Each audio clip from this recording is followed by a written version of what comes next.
አሁን እንዴት ነው? አቤት ሰላም አንተ ነው?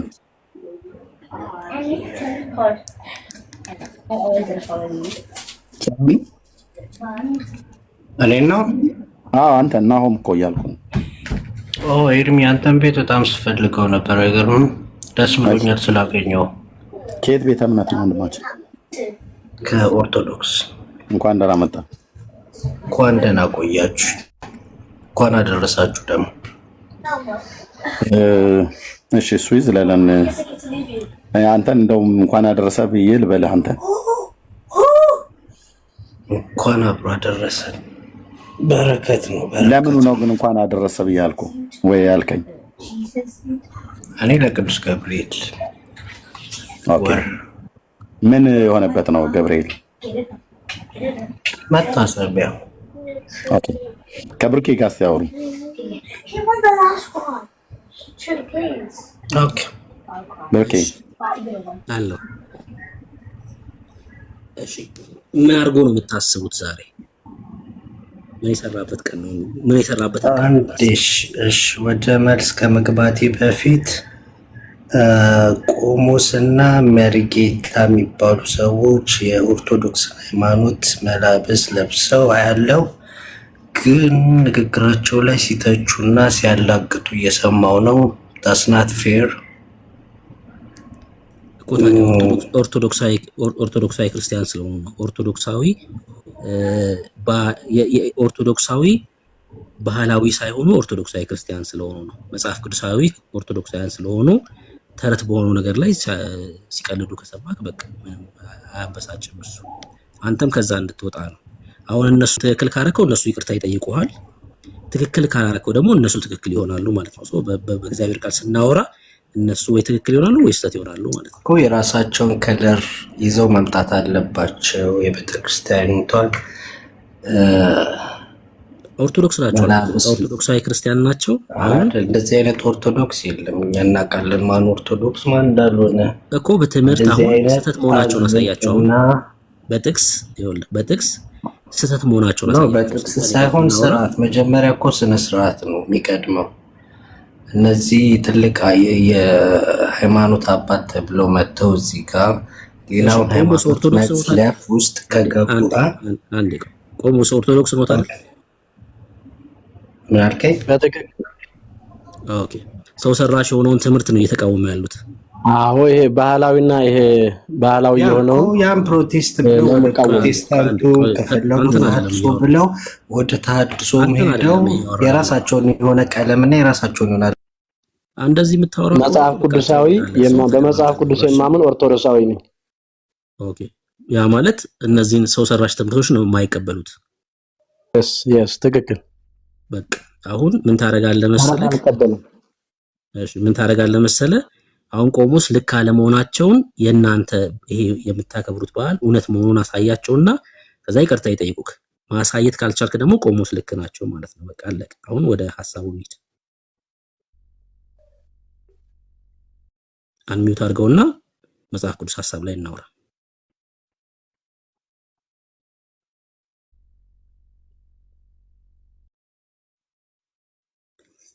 አንሚውት አድርገው።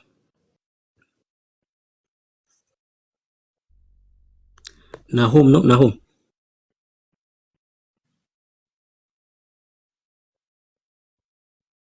ናሆም። እሺ በቃ ታች ትሆናለህ ማለት ነው። ሐሳብ ላይ ማውራት ስላልቻልክ ነው። ሐሳብ ላይ ማውራት ብችል አንሚውት አድርገህ መልስ ይሰጠን ነበር።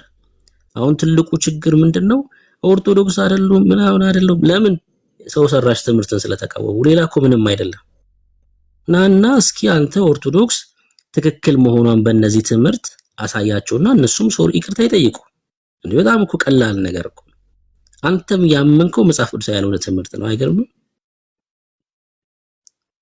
በቃ እሱ እኮ ነው። እነዚህ ኦርቶዶክሳውያን ክርስቲያን ናቸው። በቃ የእግዚአብሔር ቃል የሚለውን አሜን ብሎ የተቀበሉ ማለት ነው። ሰው ሰራሽ ትምህርት ስላልተቀበሉ ሂዱልኝ አልፈልጋችሁም ትላለች። ለምን ስላደረጉ? አይ እኛ መጽሐፍ ቅዱስ የሚለውን ነው የምንቀበለው ስላሉ ማለት ነው። በሌላ እኮ ምንም አይደለም። ሶሪ እሺ ዮቶር አቤት እንዴት ነህ? ወንደና መጣክ ኮንደና ቆየ ከየት ቤተ እምነት ነህ? ከኦርቶዶክስ። መልካም። ታኅሳስ ገብርኤልን ለምን ታከብራላችሁ? ርዕሳችን ነው። አክብረሃል አንተ? ግን በመጀመሪያ ደረጃ ወንድም ይቅድም የወጣው ልጅ መርጌታንና ቆሞስን አንድ ጥያቄ ልጠይቃቸው። ትፈቅድልኛል? ትፈቅድልኛለህ ወይ? አይደለም ትፈቅድልኛል? አልፈቅድልህ። እኔ ጋር ነው ወያይና ከዛ ተጨረሰ። አይደለም ያደረጉትን ፕሮፋይል ያደረጉትን መጽሐፍ ቅዱሳዊ ያድርጉልኝ እስቲ። አምኖበት አይደል ፕሮፋይል ያደረጉት? እውነት እነሱ ጴንጤ ካልሆኑ መጽሐፍ ቅዱሳዊ ያድርጉልኝ። መጽሐፍ ቅዱሳዊ ማድረግ አይጠበቅባቸውም። በቃ ልብስ ስለዚህ ጴንጤ ናቸው። በቃ ቀጥል። አሁን አንተ ቀጥል። ይሄ ልብስ ቀጥል። መጽሐፍ ቅዱሳዊ ማድረግ ካልቻሉ ጴንጤ ናቸው። ቀጥል አሁን አንተ። እሺ አክብራል። ዛሬ ታኅሳስ ገብርኤልን አክብራል? አዎ አክብሬያለሁ። እሺ ምን የሆነበት ነው ገብርኤል? 3 ደቂቃን ከሰዓት ያወጣበት ማስረጃ ማናቸው? 3 ደቂቃ እሺ ምን ችግር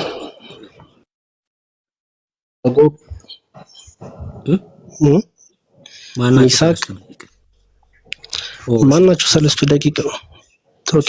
ታሪካቸውን ሙሉ ይስሐቅ አላልኩም።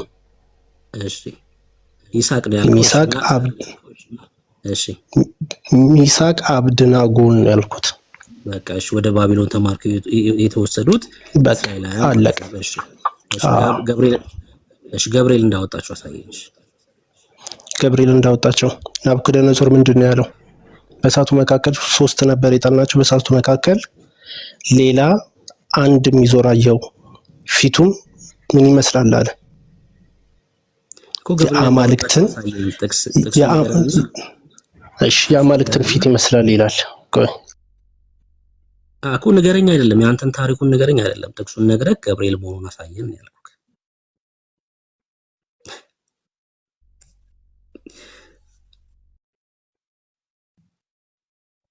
ይስሐቅ ሲል ቀጥሎ ሳዲቅ ሊል ነበር የመሰለው፣ ዘማሪው ሊጠራ ነበር የመሰለኝ። እሺ ጥቅሱን ንገረኝ እኮ። አንድ ጊዜ መጽሐፍ ቅዱስን ልግባልህ እኮ አልኩህ እኮ። እሺ ትችላለህ፣ እየጠበቅኩ ነው።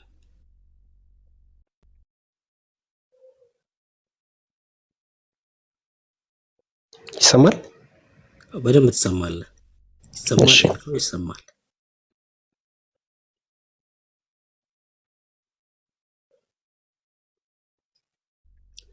ተመላለስክ እኮ ወንድም አለ።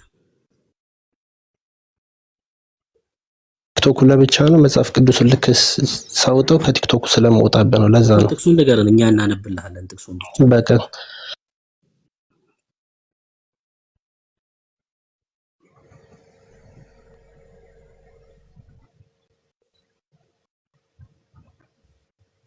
ነሁም ተመለስ። እሺ ኦኬ ዮቶር እንደዚህ ያርክ ሰዓት በባለፈው እንደዚህ ነው ሰዓት የምትገለው። ስለዚህ ህዝብ ነው የሚጠብቀው ያንተን መወያየት ቢቀርብንስ። ምክንያቱም የሆነ ነገር ትጠቅሳለህ፣ ጥቅሱን አታውቀውም። መፈለግ ባልከፋ ጥቅሱን ንገረን እኛ እናወጣልሃለን። አንድ ዲቫይስ ነው ያለህ፣ እንርዳ ብለን ስንልም ደቂቃ ትፈጅብናለህ ገብተህ ማለት ነው። ስለዚህ እኮ ነገር እኮ ደቂቃን በፈጅ ለዚህ ነው ውይይቱ ይቅርብህ ታዲያ። ወይ አዘጋጅቶ ይምጣል ታች ወርዶ ጥቅሱን እንደዛ ማድረግ ነው። እኛ እሱን በገባ በወጣ ቁጥር ላይ እንደዛ ከምናደርግ ክፍሉን ካወቀው ክፍሉን ብትነግረን በቅንነት እንረዳና። በነገራችን ነው አንተ በነገራችን ላይ ብሩክ ጥሩ ልብ ነው ያለ። አንተ ሲጀመር ታች ረድ ጥሩ አረካቡ ታች ረድ አይደለም። ስለዚህ በቃ በራስህ አለማወቅ ላይ መተህ አላዋቂነትን የምታሳየው ጠየቅን እኮ። ሀሳቡን ንገረን፣ ክፍሉን እናወጣልሃለን አልን። ጴንጤ ፊት ታውቃላችሁ፣ ኦርቶዶክስን አጥቦ አስጥቶ ጨምቆ እንደሚባለው ማለት ነው። በእግዚአብሔር ቃል እስራችን አትደርሱ። ጴንጤ ፊት አንድ ኦርቶዶክሳዊ ቀና ብሎ መጽሐፍ ቅዱስን ለማውራት አቅም የለውም። ቢያወራም አምጣ ያወራውን ጥቅሱን ተብሎ ይባል አያውቀውም የቱ ጋር እንዳለ። ለምን? ስለማታንቡ። ይሄ ማህበረሰብ ደግሞ ጴንጤ የሚባለው የኔ ማህበረሰብ ሲያነብ ሲያጠና ሲማር ነው የኖረው። በቅንነት ወርደን እኮ ነው እንርዳችሁ ብለን ያልናችሁ። ኦኬ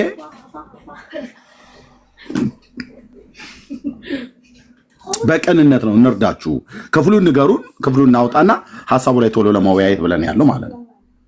ኤርሜ በነገራችን ላይ እኛ እኮ ጥቅሱን ብቻ አይደለም ጌታ በሚያውቀው በማን ዘመን እንደተወሰዱ ወደ ባቢሎን እቺ ዓመተ ምህረት እንደተወሰዱ በእውነት ነው ማለት እግዚአብሔር ዘመኑን ይባርክ። በእውነት ነው ማለት ጥቅስ አይደለም እኮ እኛ መቼ ተወሰዱ፣ በማን ዘመን ተወሰዱ፣ ለምን ተወሰዱ፣ ለምን ያህል ጊዜ ቆዩ፣ ታሪኩላ አይደለም ጥቅስ ማለት ነውና እውነት ጴንጤው አውራ ወንድምነት የገባውን ሰው ቴንክ ዩ። እሺ ናሁም በድጋሚ መጣል።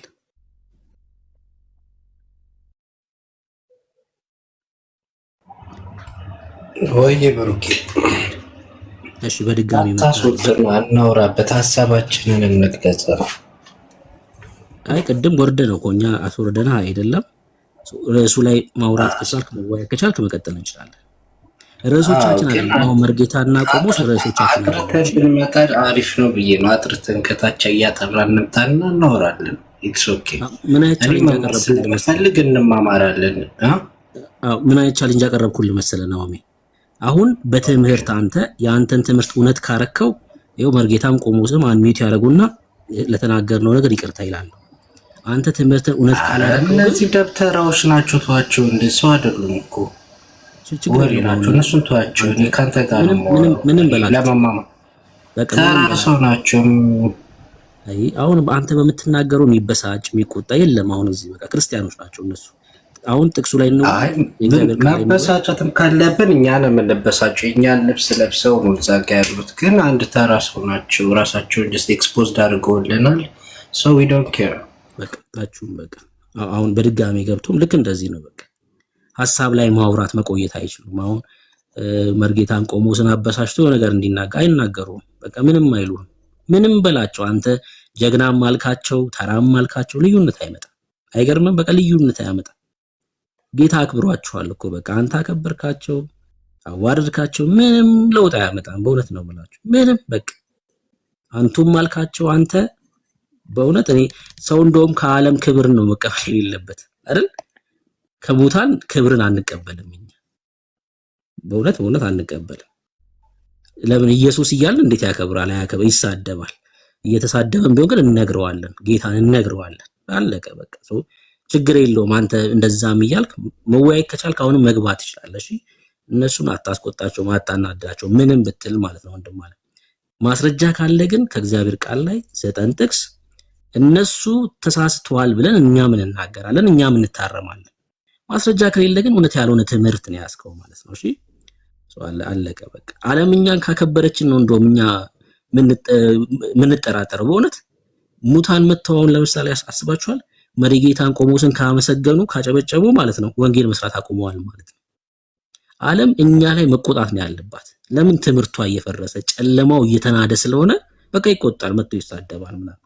ዓለም ካጨበጨበላችላችሁ ግን ያኔ ስራ አቁማችኋል። ወንጌል ይሄ ማን ነበር የሚባለው ሰው ይሁናችኋል ማለት ነው።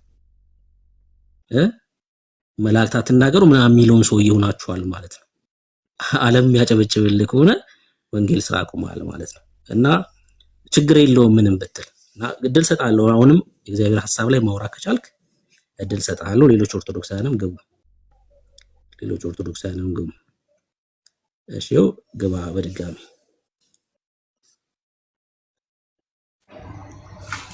ወይ ቦራ እሺ አሁን ትችላለህ የእግዚአብሔር ቃል ላይ ማውራት።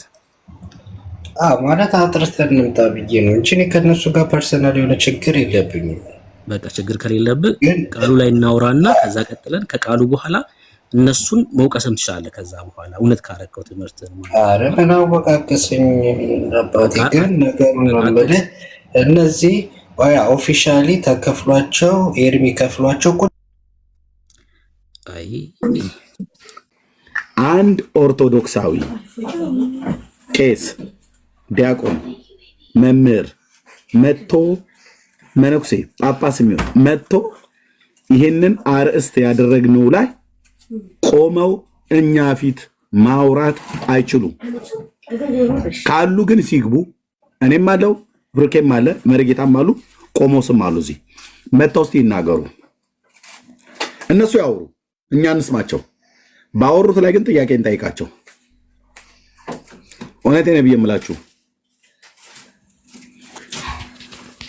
በዓል ብለው ታኅሳስ ገብርኤል ብለው የሚያከብሩት ወንድሞች እናቶቼ፣ የአባቶች አምላክ ቅዱስ እግዚአብሔር ምስክር ነው፣ ውሸት ነው። ውሸት፣ የውሸት በዓል ነው። እነዚህ መጽሐፍቶቻቸው ብቻ ውሸት እንደሆኑ ይናገራሉ። 5 መጽሐፍቶች 1 2 3 4 5 5ቱ መጽሐፍቶች የኦርቶዶክስ መዶሻ ነው የሚሆኑባት። ራሷ መጽሐፍቶቿ የራሷ የተረት መጽሐፍቶች ናቸው። እነዚህ ግን እነዚሁ መጽሐፍቶች ውሸታ ምንሽ ይላታል ቤተክርስቲያን። በእነዚህ መጽሐፍቶቻቸው ፊት ቆመው ታኅሳስ ገብርኤል 3 ደቂቅን ከነደደ እሳት ያወጣበት ቀን ነው ብለው ሊሉ አይችሉም። አንድ ሰው አይችልም። ከቻሉ ይምጡ፣ ጥያቄ እንጠይቃቸው።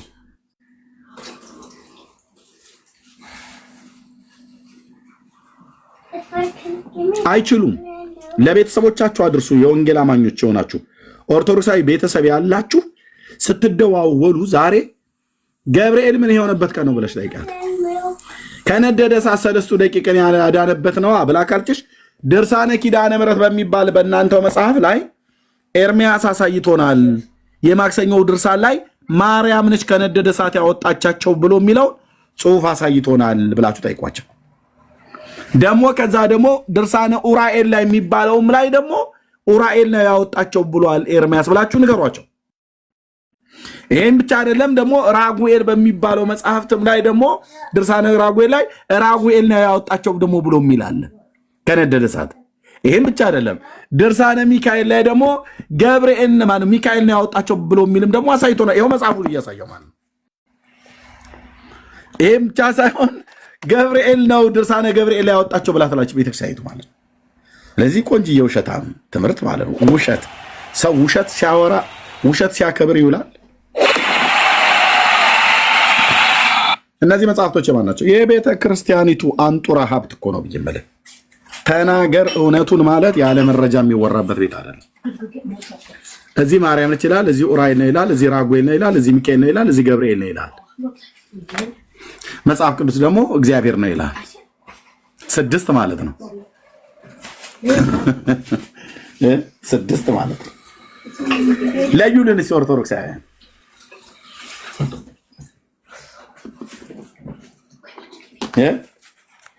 ይሄ ባይብል ነው። መጽሐፍ ቅዱስ ባይብል ነው። በመጽሐፍ ቅዱስ ላይ እግዚአብሔር ነው ከነደደ እሳት ያዳናቸው ብለው ይላል። በድርሳነ ኪዳነ ምሕረት ላይ ማርያም ነች ያዳነቻቸው ይላል። በድርሳነ ኡራኤል ላይ ኡራኤል ነው ያዳናቸው ይላል። በድርሳነ ራጉኤል ላይ ራጉኤል ነው ያዳናቸው ይላል። በድርሳነ ሚካኤል ላይ ሚካኤል ነው ያዳናቸው ይላል። በድርሳነ ገብርኤል ላይ ገብርኤል ነው ያዳናቸው ይላል። 1 2 3 4 5 6 ኦርቶዶክሳውያን እፊቴ አትቆሙም። ጥላችሁ ተገፏል። ውሸታችሁ አደባባይ ላይ ወጥቷል። ያ ውሸትህን ስታከብር ውላል ማለት ነው። በሚቀጥለው ዓመት ደግሞ ውሸትን ለማክበር ያገናኘን ብለህ በሰላም ተሳስመህ ሄዳል። እነዚህ ሁሉ የቤተክርስቲያናችሁ መጽሐፍቶች ናቸው።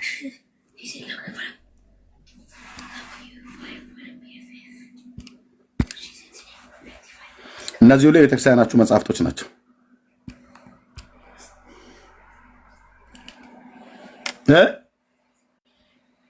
አንዱ እግዚአብሔር አልበቃ ብሏችሁ ገብርኤል ነው ኡራኤል ነው ከተማ ነው ተሰማ ነው ብለህ ትላለህ።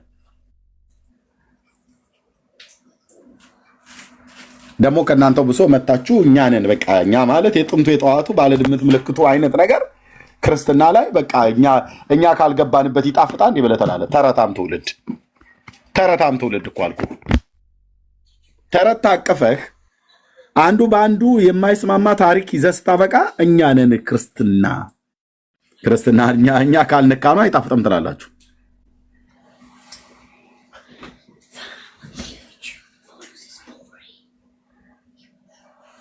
ኦኬ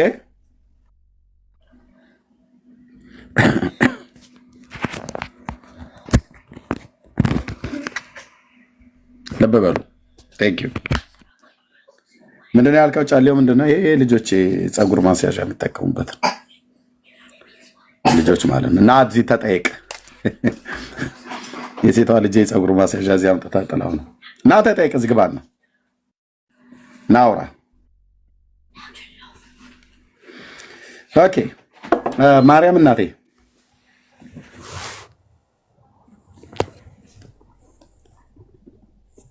እየሰማኸኝ ነው?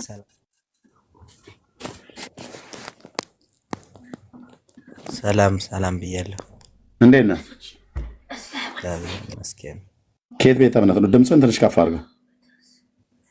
ትንሽ የማይመች ቦታ ነው ያለሁት። ድምፄ እንትን ኦኬ እሺ። ለዛ ነው ቅድም የሚያስወረዳኝ። ከኦርቶዶክስ ነው። የገብርኤልን ዓመታዊ በዓል አክብረህ ነው አይደል ያልከው ዛሬ? አንድ ጥያቄ አለኝ። መጀመሪያ እኔ እየጠየቅኩ ነው። የገብርኤል ዓመታዊ በዓል እያከበርክ ነው አይደል ያልከው? አዎ አክብሬያለሁ። ለሱ መልስ አለኝ። ግን መጀመሪያ እኔ ጥያቄን ባበስር ደስ ይለኛል። አይ አልሰጠህማ፣ በኋላ እሰጥሃለሁ። ለምን? ጥያቄኛ ያስቀመጥኩትን አይተዋል አይደል? አረስቱ አይቻለሁኝ። ግን መጀመሪያ አንድ ጥያቄ መጠየቅ አልሰጥህም። ካልሆነ ታች ትወርዳለህ ብራዘርዬ። ከየትኛው ትመርጣለህ? በኋላ ትጠይቃለህ አልኩህ። የምጠይቀንን ጥያቄ በኋላ ትጠይቃለህ። እኛ አሁን እየጠየቅን ነው ያለ ነው። ራሱን የወጣው ማለት ነው። እታቸው የኢትዮጵያ ኦርቶዶክስ ቤተክርስቲያን ምዕመናን የሚሆን አገልጋዮች ይሄንን ተረት ይዘው እኛ ፊት መቆም አይችሉም። እዚህ ውስጥ ያላችሁ ከቤተሰቦቻችሁ ጋር ለምሳሌ አሁን ይህንን መርሃ ግብር የምትከታተሉ እዚህ 800 ሰው ብቻ አይደለም ያለው። ለምሳሌ ከአንድ በላይ ከቤተሰቡ ጋር ለምሳሌ ሚስት ሆና ከባሏ ጋር፣ ባል ሆነ ከሚስቱ ጋር፣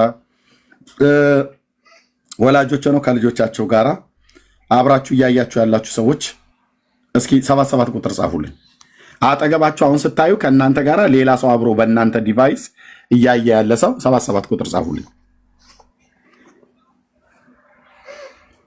ከእናንተ ጋር ሌላ ሰው ሆኖ አብሮ እያየ ያለ እሺ። ቴንክ ዩ ቢልኪስ። ኦኬ መቅዲ ሁለት መቅዲዎች ፍሮም ምንድነው? ሚኪ ኦኬ። ቶማስ አንዴ ከጻፋችሁ ይበቃል። መስኪ መስከረም ላቀው ስማ አቃታለች ነህ። እሺ ተከስተ ሰይፉ ኦኬ። ጽዮን ዳኒ አንዴ ከጻፋችሁ ይበቃል። አትደጋግሙ። አንዴ ከጻፋችሁ ይበቃል። ኦኬ እሺ። ሌላውም አልጻፈም እንጂ ሊጽፍ ይችል ነበር። ሄሮትዬ እሺ ተባረኪ። ቤተሰቦች ካሏችሁ በጌታ ያላመኑ የኦርቶዶክስ እምነት ተከታይ የሆኑ ሰዎች ካሉ ይህንን ነገሯቸው። የውሸት በዓል በማክበር የዘመናችሁን ቁጥር አትጨርሱ። እየሰማችሁ ነው ወገኖች? በተለይ በኦርቶዶክስ ሃይማኖት ውስጥ ያላችሁ ሰዎች የውሸት በዓል እያከበራችሁ የዘመናችሁን ቁጥር አትጨርሱ። ወደ ጌታ ኑ። የታኅሳስ ገብርኤል የህዳር ሚካኤል የሚባለው ጌታ እግዚአብሔር ምስክር ነው፣ ነጭ ውሸት እንደሚባለው ማለት ነው። ውሸት ነው። እውነት ነው ብለው የሚሉ ሰዎች የህዳር ሚካኤልም ጊዜ ፕሮግራም አዘጋጅቼ ነበር። አንድም የገባ ቄስ አንድም የገባ መምህር የለም ሊያስረዳ። ምናቸው ሞኝ ነው። አሁን እንደው ምን አሉ? ህዝቡን እየተከላከሉት ነው። አትግቡ፣ ቲክቶክ ላይ አትግቡ። ለምን እስራቸውኛ ሰዎች አሉን። ለምን ህዝባችን እየተሸረሸረ ነው፣ እየተወሰደብን ነው።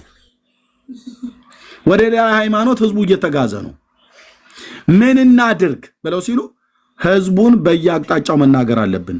በተለይ ቲክታክ የሚባል ጴንጤ በሚገባበት ቦታ ላይ መጋቢ አዲስ እሸቱ አለማየሁ አኑ የሚባል እግዚአብሔር የታወረው አይኔን ቢከፍትልኝ ማየት የምፈልገው የእመቤቴን ስዕል ነው ብሎ የሚል እንዴት ብሎ እንደሚናገር ፓስተሮች ብሎ እንዴት ብሎ በቃ ያ ከተማ የሚቀሰቅስ ማይክራፎን አለው እዛ ላይ በቃ ያናፋል እንደፈለገ።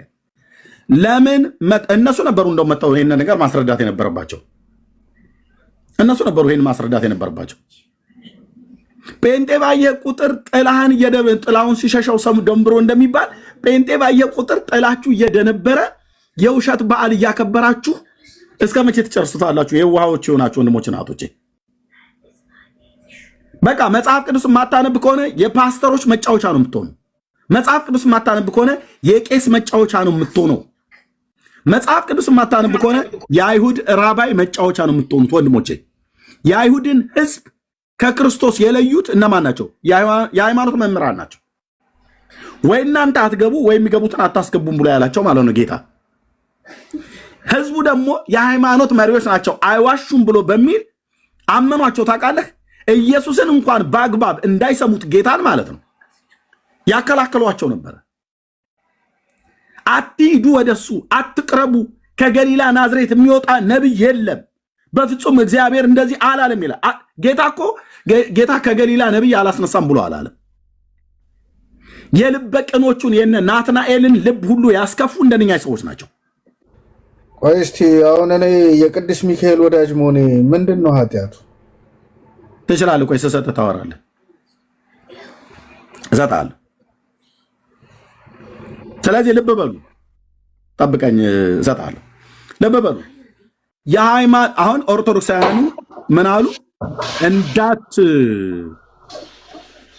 እንዳትገቡ አሏቸው።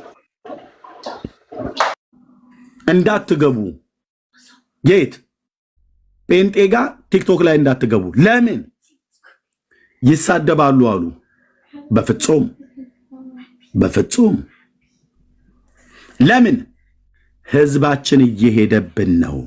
ስለዚህ እንዳትገቡ ካህናት አውግዙ፣ እኛም ከአውደ ምሕረት እንናገራለን ብለው ቪዲዮን አሰማችኋለሁ። መጋቢ አዲስ የሚባለው ሰውዬ የተናገረው ማለት ነው። ለምን? ቲክቶክ ሶሻል ሚዲያ የኦርቶዶክስ የዘመናት ነውሯ እየተሰጣባት ያለ ቦታ ነው። ከየት? ከመጽሐፍቶቿ ላይ። መጽሐፍቶቿ በማን ጻፈው? በራሷ የቤተክርስቲያኒቱ መጽሐፍት። ሲቸግራቸው ስብሰባ ብለው ጠሩ። ስብሰባ አስቀምጠናቸዋል፣ ከሰራዊት ጌታ ከእግዚአብሔር ጋር ማለት ነው። ስብሰባ ተጠራርተው ከአራቱም የምድር ማዕዘናት ጉባኤ ኒቄያ ብለው ተጠራርተው እንዲቀመጡ አድርገናቸዋል። ቀጥሎ መጽሐፍቶቻችን ጥራት ይጎላቸዋል አስብለናቸዋል ከጌታ ጋር ለዘላለም ስሙ ይባረክ። ይሄ ብቻ በቂ አይደለም። እነዚህ መጽሐፍቶችን በዓለም አደባባይ ላይ አውጥታ ራሱ ህዝቡ ወይ አውጥቶ የሚያቃጥልበት ወይ አውጥቶ የሚጥልበት ጊዜ እንደሚመጣ አትጠራጠረኝ። አሁን መናቅ ጀምረዋል ራሱ መጽሐፍቶቻቸውን። ገድላት ድርሳናት ተብሎ ሲባል እንደ ፔንጤ መደበቂያ ይላል። እኔ ነኝ የምደበቀው በገድላትና በድርሳናት? ገድላትና ድርሳናት እኮ ፍጡርን ከፍ አድርገው ኢየሱስ ክርስቶስን አበሻቅጠው እኮ የሚናገሩ መጽሐፍቶች ናቸው። የነውር ጥግ የተጻፈባቸው ማለት ነው። አንድ ኦርቶዶክሳዊ ይህን ገብተህ እኔ ፊት አታስተባብለውም። መንፈስ ቅዱስና አብ ሰው ናቸው፣ ደማቸው ፈሷል፣ የሥላሴ ደሙ ፈሷል ብላ የምትል እኮ ቤተ ክርስቲያን ናት። አንዳችሁም በፊታችን ቀርባችሁ እነዚህን ነውር አታነጿቸውም። የሚሻለው ንስሐ ነው፣ የሚሻለው ተሐድሶ ነው። ለዚህ ነው የማይገቡት። አሁን ከኋላ 9000 ሰው ይሰማል። ይኸውልህ ቢሃይንድ ባይ 9000 ሰው ተደብቆ ይሰማል በዚህ ሰዓት ላይ ወንድሞቼ ናቶቼ። 9000 ሰው ይኸውልህ ቢሃይንድ ባይ ከበስተኋላ ማለት እንደ ኒቆዲሞስ ተደብቆ ይሰማል። እዚህ 813 ሰው ነው የምታየው። እስቲ ገባ ያ ጉደኛ ምናምን ነገር ብሎ ምን ጉደኛ ነኝ? መጽሐፍትን ይዤ የመጣሁትኝ የኦርቶዶክስን ገበናዋን ልገልጠው ማለት ነው። ይኸው መጽሐፍቶቹ። ይሄ መጽሐፍ ከቤተ ክርስቲያኒቱ በቤተ ክርስቲያኒቱ ውስጥ ለአገልግሎት ለጥቅም የምታውላቸው መጽሐፍቶች ናቸው። ኦኬ ገብርኤል አይደለም ሰለስቱ ደቂቅን ከነደደ እሳት ያዳናቸው ማርያም ናት ትላለች ኦርቶዶክስ። ማርያም አይደለች ብለተን ኡራኤል ነው ትላለች። ኡራኤል አይደለም ብለተን ማነው ኡራኤል ነው።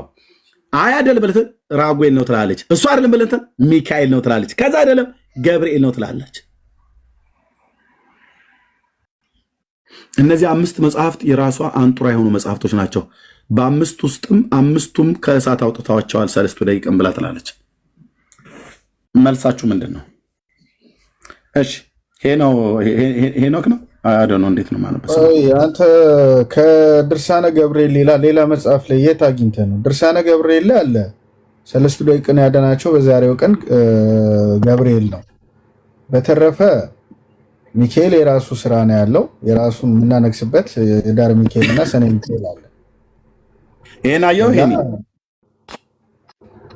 አይ እሱን እኔ ከየት እንዳመጣ ነው ያላቅም። እኔ ማንበብ ነው ማንበብ ነው ወንድም ሄኖክ። ይሄ ምን ይላል? ስልኩ የማን ነው? አዘጋጁ ማለት አሁን ይሄንን አይተዋል ወይ ነው ብዬ ይሄንን አይተዋል። መጽሐፉ ማነው አሳታሚው? ቆይ መጽሐፉ ማነው አሳታሚው? ለምን ይሄን መጽሐፍ ማሳየ እዚህ ውስጥ ማነው ሰለስቱ ደቂቅን ከነደደ እሳት ያዳናቸው ብሎ የሚለው ቀጥይ እኮ ላሳየ ነው ሄኖክ። ይሄ የማን ገዳም ነው ወይስ የማን ደብር ነው? እሱን ከየት እንዳመጣው አናውቅም። እኛ ብቻ እኔ ያመጣሁበትን አታውቅም። እኔ ካልነገርኩ አታውቅም። እኔ ገዛሁትኝ ከኢትዮጵያ ኦርቶዶክስ ተዋሕዶ ቤተክርስቲያን ንዋየ ቅድሳት መሸጫ ነው። ከቤተክርስቲያኒቱ ከሱቅ ከ4 ኪሎ። አንተ ምንድን ነው ችግሩ? ለምሳሌ አንተ ኢየሱስ ያድነኛል ከየት አመጣኸው አልከኝ አይደል? ያመጣሁበትን ምንጩን ስነግርህ ምንድን ነው ችግሩ አትበለኝ። ችግሩማ አይደለም አንተ እኔ ቅዱስ ሚካኤል ያድነኛል አልጠየኩም። ስለአንተ ማዳን አለማዳን አይደለም። ሰለስቱ ደቂቅን ከነደደ እሳት ያዳናቸው ማን ነው? በቃ ቤተክርስቲያን የምትሰብከው ሰለስቱ ደቂቅን በገብርኤል ነው ያዳናቸው በዚህ ቀን ብላ። እሺ በዚህ መጽሐፍ ላይ ደግሞ በዚህ መጽሐፍ ላይ ሌላ አንተ ከየት እንዳመጣው እኛ አናውቅም። ብራዘር ያመጣበትን ስልኩን ስክሪንሾት አድርግ ብራዘር። ደውል ስልኩን ያው ደውል ስልክ የገዳሙ ነው ያስተዳደሩ ነው ሰበካ ጉባኤው ነው። ገዳሙ የቅዱስ ነአኩቶ ለአብ ደብር ነው። ከየት እንዳመጣው አላቅም አትበለኝ። እኔ እየነገርኩ ሄኖክ እየነገርኩ ማለት ነው። ባልነግርህ ነበር ከየት እንዳመጣሁት ባልነግርህ ከየት እንዳመጣው አናቅም። ስንጠይቅም መረጃ የለም። ኤርሚያስ ያመጣው መረጃ የኛ መሆኑ በምን ይታወቃል? መረጃውን ስጠን ንገረን ብለን ስንል አልነገርከንም ደበቅብን ብለህ ብትለኝ ያስኬዳል። ያገኘሁት እኔ ያመጣሁትኝ ከቤተክርስቲያኒቱ ነው። ገዳሙ ማለት ደብሩ ያጻፈው ነው ብዬ ስልህ ከየት እንዳመጣው አላቅም ብላ አትበለኝ እንዴ። እየነገርኩ እኮ ነው ሄኖክ። ያገኘሁትማ ይኸው ከዚህ ነው ብዬ ነገርኩ። የማክሰኞ ድርሳነ ማርያም ላይ ምን ይላል? ማለት ድርሳነ ኪዳነ ምሕረት ይኸው እስቲ ይሄን አንብበው። ኤርምያስ ያመሰገናት ሕዝቅኤልን በተዘጋች አምሳል በር ያያት፣ ሐጌ በተዘጋች አምሳል ያያት ቤት አምሳል ያያት፣ ዘካርያስም በመቅረዝ ፋና አምሳል ያያት፣ የጦቢትንም አይኖች የብርሃን ሰለስቱ ደቂቅንም ከእሳት የጠበቀች ማርያም ይህች ናት ይላል። ሰለስቱ ደቂቅን ከእሳት የጠበቀች ያዳነቻቸው ማለት ነው። እንዳያቃጥላቸው ከእሳቱ ከወላፈኑ የጠበቀቻቸው ያዳነቻቸው ማርያም ናት ይላል። አናንያ አዛሪያ ሚሳኤል የሚላለው እሱ ጋር ሰለስቱ ደቂቅ ማለት እነሱ ናቸው። አናንያ አዛሪያ ሚሳኤል በአይሁዳዊ ስማቸው ነው። ባቢሎናዊ ንጉስ ደግሞ ድርሳነ ገብርኤል እንደዛ ነው የሚለው። እሺ ሰለስቱ ደቂቅ የሚባሉ ሌሎች አሉ፣ ከእሳት የተጠበቁ ሌሎች አሉ እያለ እኛ የምናውቀው አናንያ ሰለስቱ ደቂቅ አናንያ አዛሪያ ስማቸውን አልጠቀሰም ማለት ከእሳት የተጠበቁት ውስጥ ከነሱ ውጭ 3 ሌላ ደቂቃ ሊሆን አይችልም። ታደምጠኛለህ? እኩል አታውራ ከኔ ጋር። እኔ ስሰጥህ አንተ ታወራ ህዝቡ ይሰማል። እኔም አንተም እኩል ካወራ እንዴት ይሆናል? አሁን ሰለስቱ ደቂቅን ብሎ የሚለው ከነዚህ ከሶስቱ ከአናንያ ከአዛሪያ ከሚሳኤል በአይሁዳዊ ስማቸው ከሚጠሩበት ወይ ደግሞ የአሕዛብ ንጉሥ የሆነው ናቡከደነጾር ሲድራቅ ሚሳቅ አብድናጎም ብሎ ከጠራቸው ከነሱ ውጭ ሰለስቱ ደቂቅን ከእሳት የጠበቀች ማርያም ካለች በመረጃ ታሳየናለህ።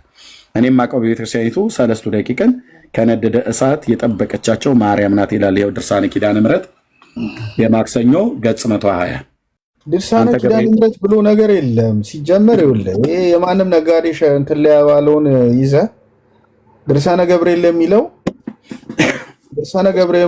ይኸውልህ ሰለስቱ ደቂቅን አናንያ አዛሪያን ሚሳኤልን ከእሳት ያዳናቸው ቅዱስ ገብርኤል ነው። እስኪ ያውጣው ኤርሚዬ እና ኤርሚ ቆይ ሄኖክ ቆይ እስኪ ድርሳነ ገብርኤልን አውጣውና ታኅሳስ ገብርኤል ላይ ገብርኤል እንዳወጣቸው የሚናገር ክፍል አሳየን። የለም አውጣው እስኪ ድርሳነ ገብርኤልን አሁን እኮ ድርሳነ ኪዳነ ምሕረት ብሎ ነገርም የለም። እኛ ድርሳነ ገብርኤልን ነው እኮ ያልኩ። ድርሳነ ገብርኤል እነዚህን ያወጣበት ቀን ነው ታኅሳስ ገብርኤል አይደለ ያልከኝ? አይደለ ያልከን? የለም አይደለ ነው። ማን ነው አንተ መርጌታ የሚሉ? አሁን የምነጋገረው ከኤርሚያስ ድርሳነ ገብርኤል ላይ ካለ አውጣው ነው ያልኩ። ዝም ለምን አትልም አንተ? ይኸው የለም ሲጀመር ይኸውልህ ድርሳነ የለም እንዴ የለም እያልኩ ድርሳነ ገብርኤል ላይ ካለ አውጣው። የለም በየትኛው መጽሐፍ ላይ አታገኘውም። በየትኛው መጽሐፍ አውጣ። ምንድነው እንደዚህ እንትን የሚል አንተ? የለማ ታዲያ ውሸቱን የሚነግረን ብትሰማ የምንነጋገረው ከኤርሚያስ ጋር ነበር መሰለኝ። ችግር የለውም መርጌታ ቢያወራም ከእሱ ጋር አውራ። ግን የሚነግረን በቅንነት ከሰማኸው በ4 ነጥብ ደምደመን የምንነግርህ ዘወርኃ ታኅሳስ ድርሳነ ገብርኤል ላይ። እኔ ደግሞ የምነግርህ ድርሳነ ኪዳነ ምሕረት ብሎ ነገር የለም። ኦኬ የለም አይደል? ይሄንን መጽሐፍ የጻፈው ማን ነው ያልኩት? መንደርተኛ ይሆናል የጻፈው ዝም ብሎ ገዳሙ ሰበካ ጉባኤው መንደርተኛ ሰበካ ጉባኤ የማያውቀው ይሆናል። ደውለህ መጠየቅ ነው። ታውቁታላችሁ ብለህ ደውለህ መጠየቅ። ለምን አንተ አትጠይቅም? እኔማ ጠይቄ ድርሳነ ኪዳነ ምሕረት አይደለም ወንድምነት ብርቅ እያወራሁ ድርሳነ ኪዳነ ምሕረት ታይቱ ታምረ ማርያም ልክል ትችላለህ እንጂ ሄኖክ ሶሪ አንዴ ስማኝና፣ እሺ ድርሳነ ሚካኤል የሚባል ሳለ የለም። ድርሳነ ይኸውልህ አዳምጡና፣ ይኸውልህ ድርሳነ ገብርኤል አለ፣ ድርሳነ ሚካኤል አለ፣ ድርሳነ ሩፋኤል አለ እንጂ ድርሳነ ማርያም ድርሳነ ኪዳነ ምሕረት ብሎ ነገር የለም። በቃ ጥሩ እሺ። እነኚህ መጽሐፎች ደግሞ ይኸውልህ እነኚህ መጽሐፍ ቆይ ሰማሁህ አንዴ ከድርሳነ ሚካኤል ላይ እናሳይክ ሚካኤል ማውጣቱን ነገርኩ እኮ። ያም እኮ በድርሳነ ሚካኤል እኮ ኦሪጂናሉ ላይሆን ይችላል። እዚህ ጋር እኮ አታሚውን አሳይተን እኮ ነው ያሳተመውን አሳይተን ማተሚያ ቤት መታተሙን አሳይተን እና እንቅልፍ አልወስደው አለ። መጠጥ መጥፎ ነው በጣም እንዲህ ያደርጋል። ከዚህ በላይም ሊያደርገው ይችላል። ግን ድርሳነ ሚካኤል አለኝ ካለ ድርሳነ ሚካኤሉን ድርሳነ ገብርኤልን ያውጣ። ይሄው ገብርኤል እንደዚህ ይከበራል ይሄው ብሎ ታኅሳስ ገብርኤልን ያውጣልን። ታኅሳስ ድርሳኑን ያውጣልን። መቼ እንደሆነ በደንብ አድርገን እነግረዋለን። ዛሬ ቤተ ክርስቲያኒቱ ምንድን ነው ታዲያ የምትለው ስንል እኔ አሁን ምስጢር አላወጣም። ዛሬ ሌሊቱን ሙሉ የተቆመበት ነገር ኤርሚ ማውጣት ይችላል። ዚቁ ላይ በቃ አለቀ። ምን እንትን አለ? ዚቁ ምንድን ነው የሚለው? ምን ይላል? ዛሬ ምንድን ነው ገብርኤል በጭራሽ የለም። መጽሐፈ ዚቅ አይደለም እንዴ ሌሊቱን ሙሉ ቆመው ያደሩት ከዋዜማ ጀምሮ እስከ እርገቱ ድረስ ጠቅላላ ይኸው መጽሐፍቶች ሁሉ ተደርድረው ኤርሚ እንደሚለው እና ይማረን ነው ይሳለን ነው ነገሩ። ዝም ብሎ በእውነት ብርኬ በደንብ ያዝልኝ ባክን። እንዲሁ አለ የሚሉ ካለ ያውጡት እና እንስማው። ምናልባት አርመው አዘጋጅተው ያሳተሙት ካለ ደግሞ እንሰማዋለን፣ እናየዋለን። ተባረክልኝ ብሩኬ። ይቅርታ እሺ፣ አቋርጬ ነው የገባሁ። እንግዲህ እንደ ልጅ ቆጥሬ አትቀየመኝም ብዬ ነው። ኧረ በጭራሽ ማለት ላይ ባልኩት። እሺ ማፊ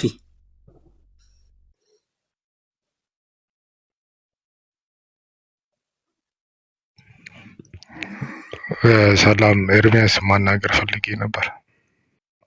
ከየት ቤተ እምነት ነህ? ኦርቶዶክስ።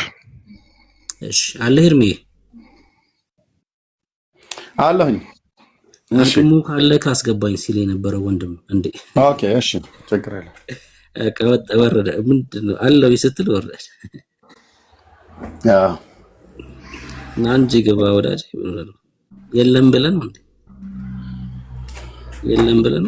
ገና ድምፄን ሲሰማ እየነሰረው ይሆናል። ጻድቅ እንደ አንበሳ ይኖራል ተብሎ ስለተጻፈ እየበረገገ ነው።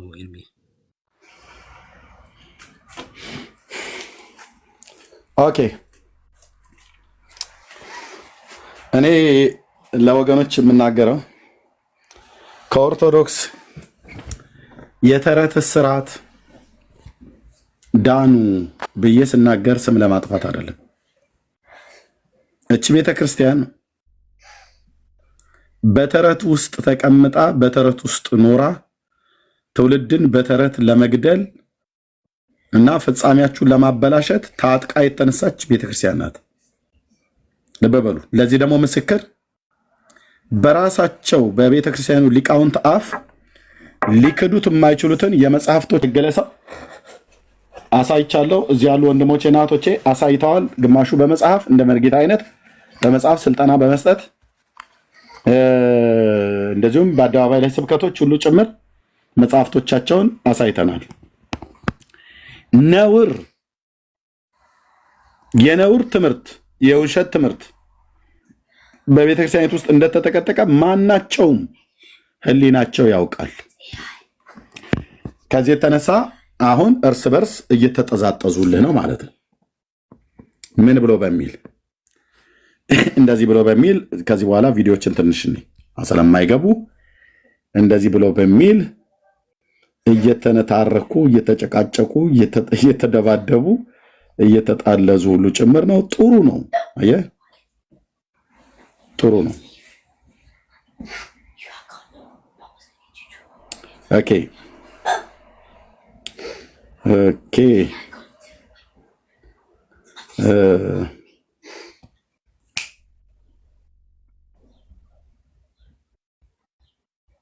እሺ ምንድን ያለው? እንደዚህ ያለ ተረታ ተረት ቤተክርስቲያን ማጽዳት አለባት። ማን ያሬን አጅሬው አጅሬው እየተባባሉ ደበበሉ አጅሬው እየተባባሉ ነው እርስ በርስ ማለት ነው።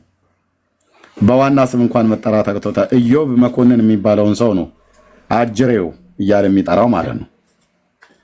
እናቱ አጅሬ እዛ እርስ በርስ እኔ ዘማርያም የሚባለው ሰውዬ ነው አጅሬው ብሎ የሚለው ኢዮብ መኮንን የሚባለው ነው። ምን ብሎ አለ ኢዮብ መኮንን? ከዚህ ቀደም ትናንት ነው የጻፍኩት። ምን ብሎ አለ ኢዮብ መኮንን? እዚህ ጋር ምን ብሎ ጻፈ? እንደዚህ ያለ ተረታ ተረት ቤተክርስቲያን ማጽዳት አለባት። ጭራሽ በስዕል በእግዚአብሔር ላይ ማላገጥ፣ አንዳንድ ድርሳናትና ገድላት አምላክን መጫወቻን ያደረጉታል። እውነቱን ነው። ምን አንዳንድ እነዚህ በእሳት መንደድ ያለባቸው መጽሐፍቶች ናቸው። ይሄ ደግሞ የሚሆንበት ዘመን ሩቅ አይደለም። ማን ነው የሚያደርገው? ራሱ የቤተ ክርስቲያኑ ምዕመን ህዝቡ እውነቱን ሲያውቀው አውጥቶ በባለፈውን ስዕልን አውጥተው በየቆሻሻ መጣያ እንደጣሉት ማለት ነው። ቆሼ መጣያ ስዕል ተጣላ። የማርያም የሚካኤል የገብርኤል የስላሴ የተባለ ጠራርገው አውጥተው ማለት ነው። አሁንም ካለ ከቤታችሁ ጠራርጋችሁ አስወጡ። ሸረሪት ላው ላይ ሸረሪት ላው ላይ የሚያደራበትን ስዕል አንተ ፊት ለፊቱ ተደፍተህ ትሰግድለታለህ እንዴ? እና እውነቱ ነው። አምላክን መቀለጃ መጫወቻ ነው ያደረጉት አለ ኢዮብ መኮንን የሚባለው ማለት ነው። አጅሬው ይባባሉልሃል ማለት ነው። አሁን ይሄን ነው በቴሌግራም ግሩፕ ላይ ያናገርኩት። ስክሪንሾት ነው በነገራችን። ምንድን ነው ያለው? እንደዚህ ያለ ተረታ ተረት ቤተክርስቲያን ማጽዳት አለባት። ማን ያሬን አጅሬው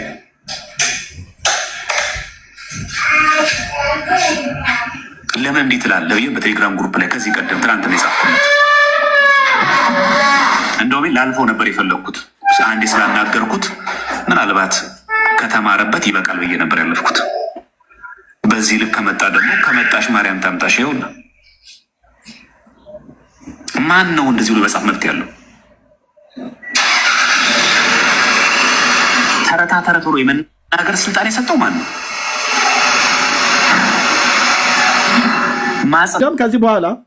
ከዚህ በኋላ እንደው በእግዚአብሔር ፊት የምነግራችሁ በተለይ የኦርቶዶክስ አገልጋዮች የሆናችሁ እኛ እንደወጣን ትታችሁ እንዳትወጡ፣ እነ በጋሻው እንዳስወጡ ትታችሁ እንዳትወጡ።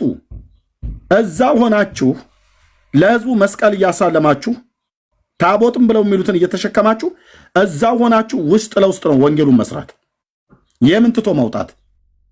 እኔ እንደውም ይቆጨኛል ያኔ ትቼ የወጣሁበትን በእውነት ኦኬ። አያቶቼ ቅድመ አያቶቼ የገነቡት ቤት ነው ቤተክርስቲያኑ።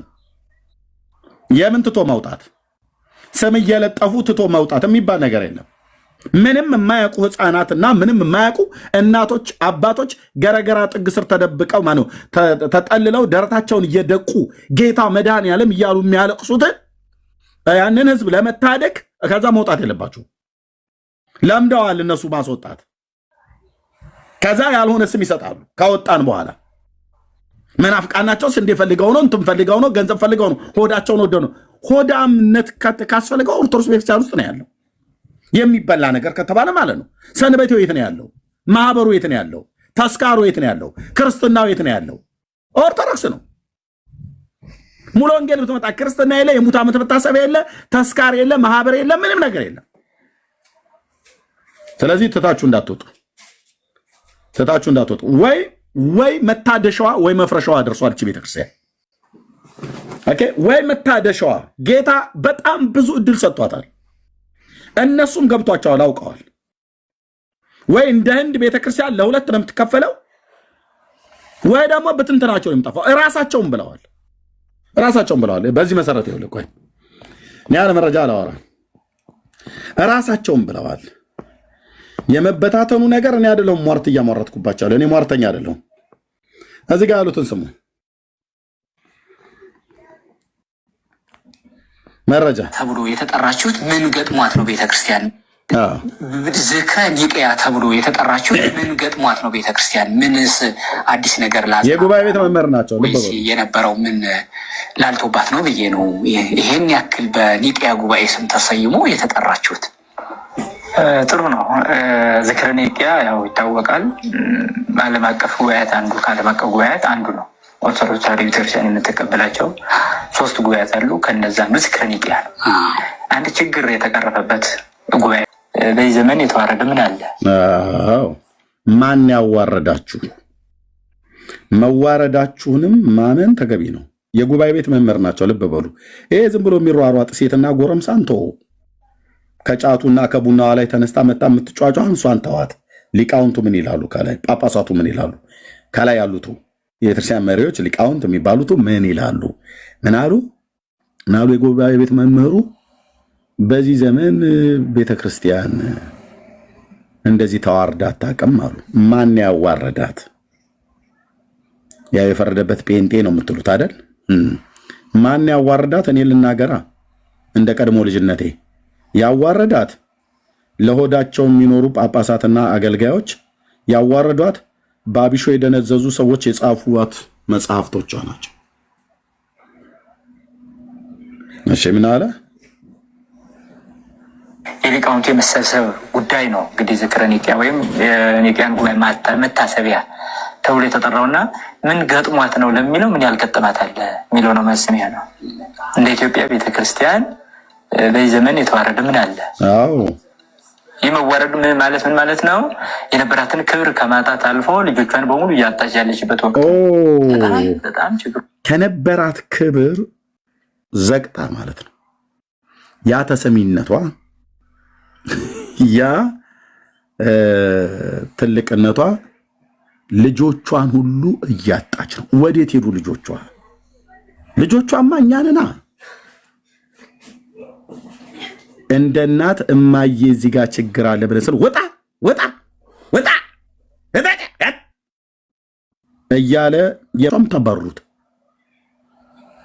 ልጆቿን እያጣች ወዴት ሄዱ? ወደ እስልምና ሃይማኖት ወዴት ሄዱ? ወደ እኛ ጋር መጡ። ግማሾቹ በገፍ የሰንበት ትምህርት ቤት ወሎ ክፍለ ሀገር ውስጥ በገፍ በሰንበት ትምህርት ቤት ያሉ እንዳለ እስላም ሆኑ።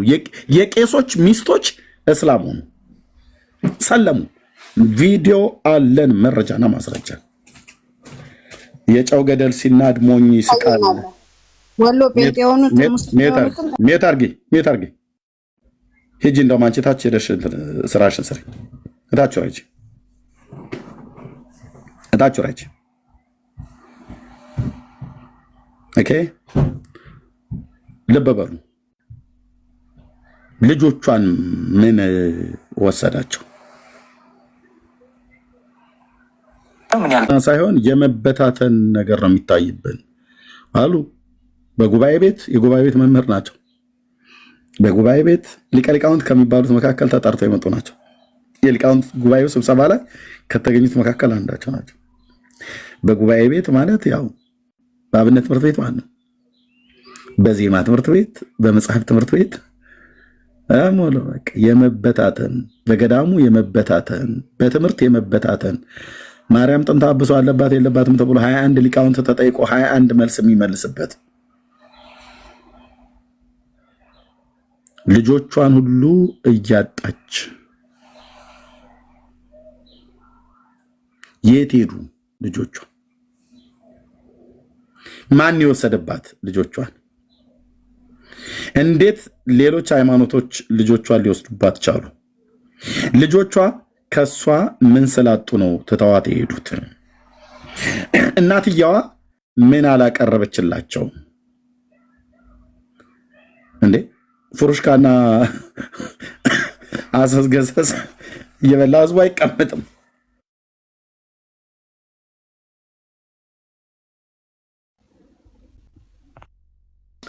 በስመ አብ ወወልድ ወመንፈስ ቅዱስ አሐዱ አምላክ ብለህ ጀምረህ በዛቲ ዕለት ብለህ በዚች ዕለት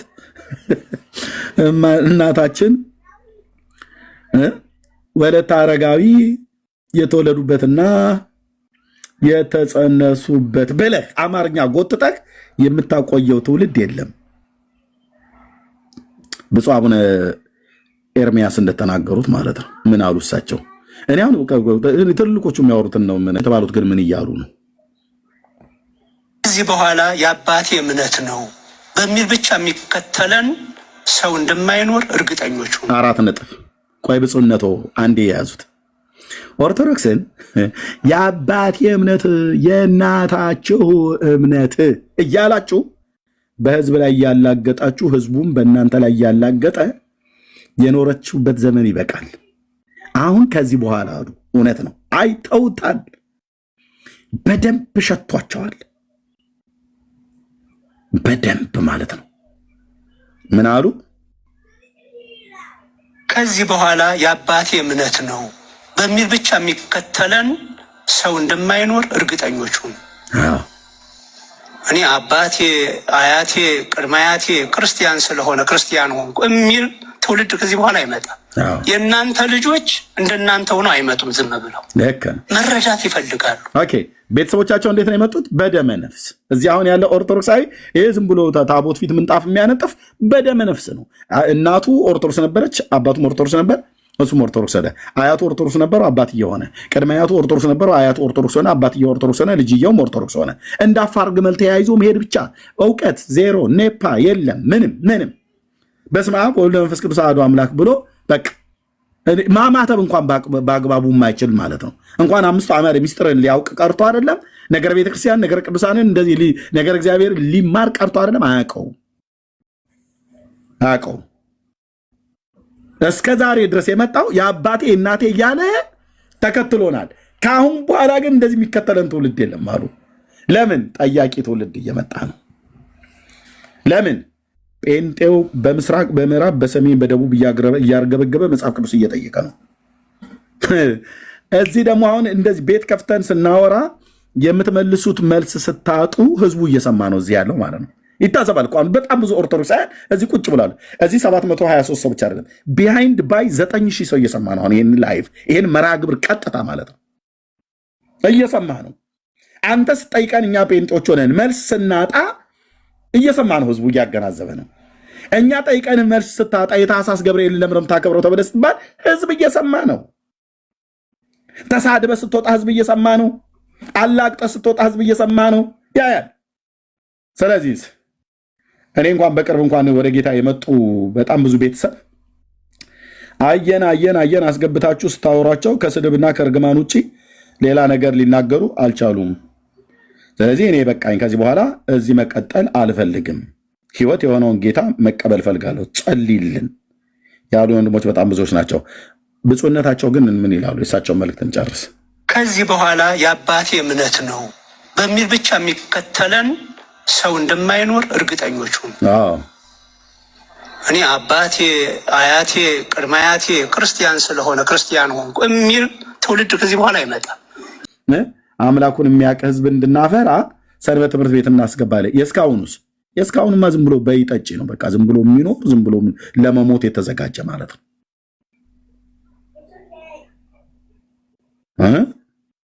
ከ1700 ዓመት በኋላ ሰርገኛ መጣ በርበሬ ቀንጥሱ አይነት እኮ ነገር ነው።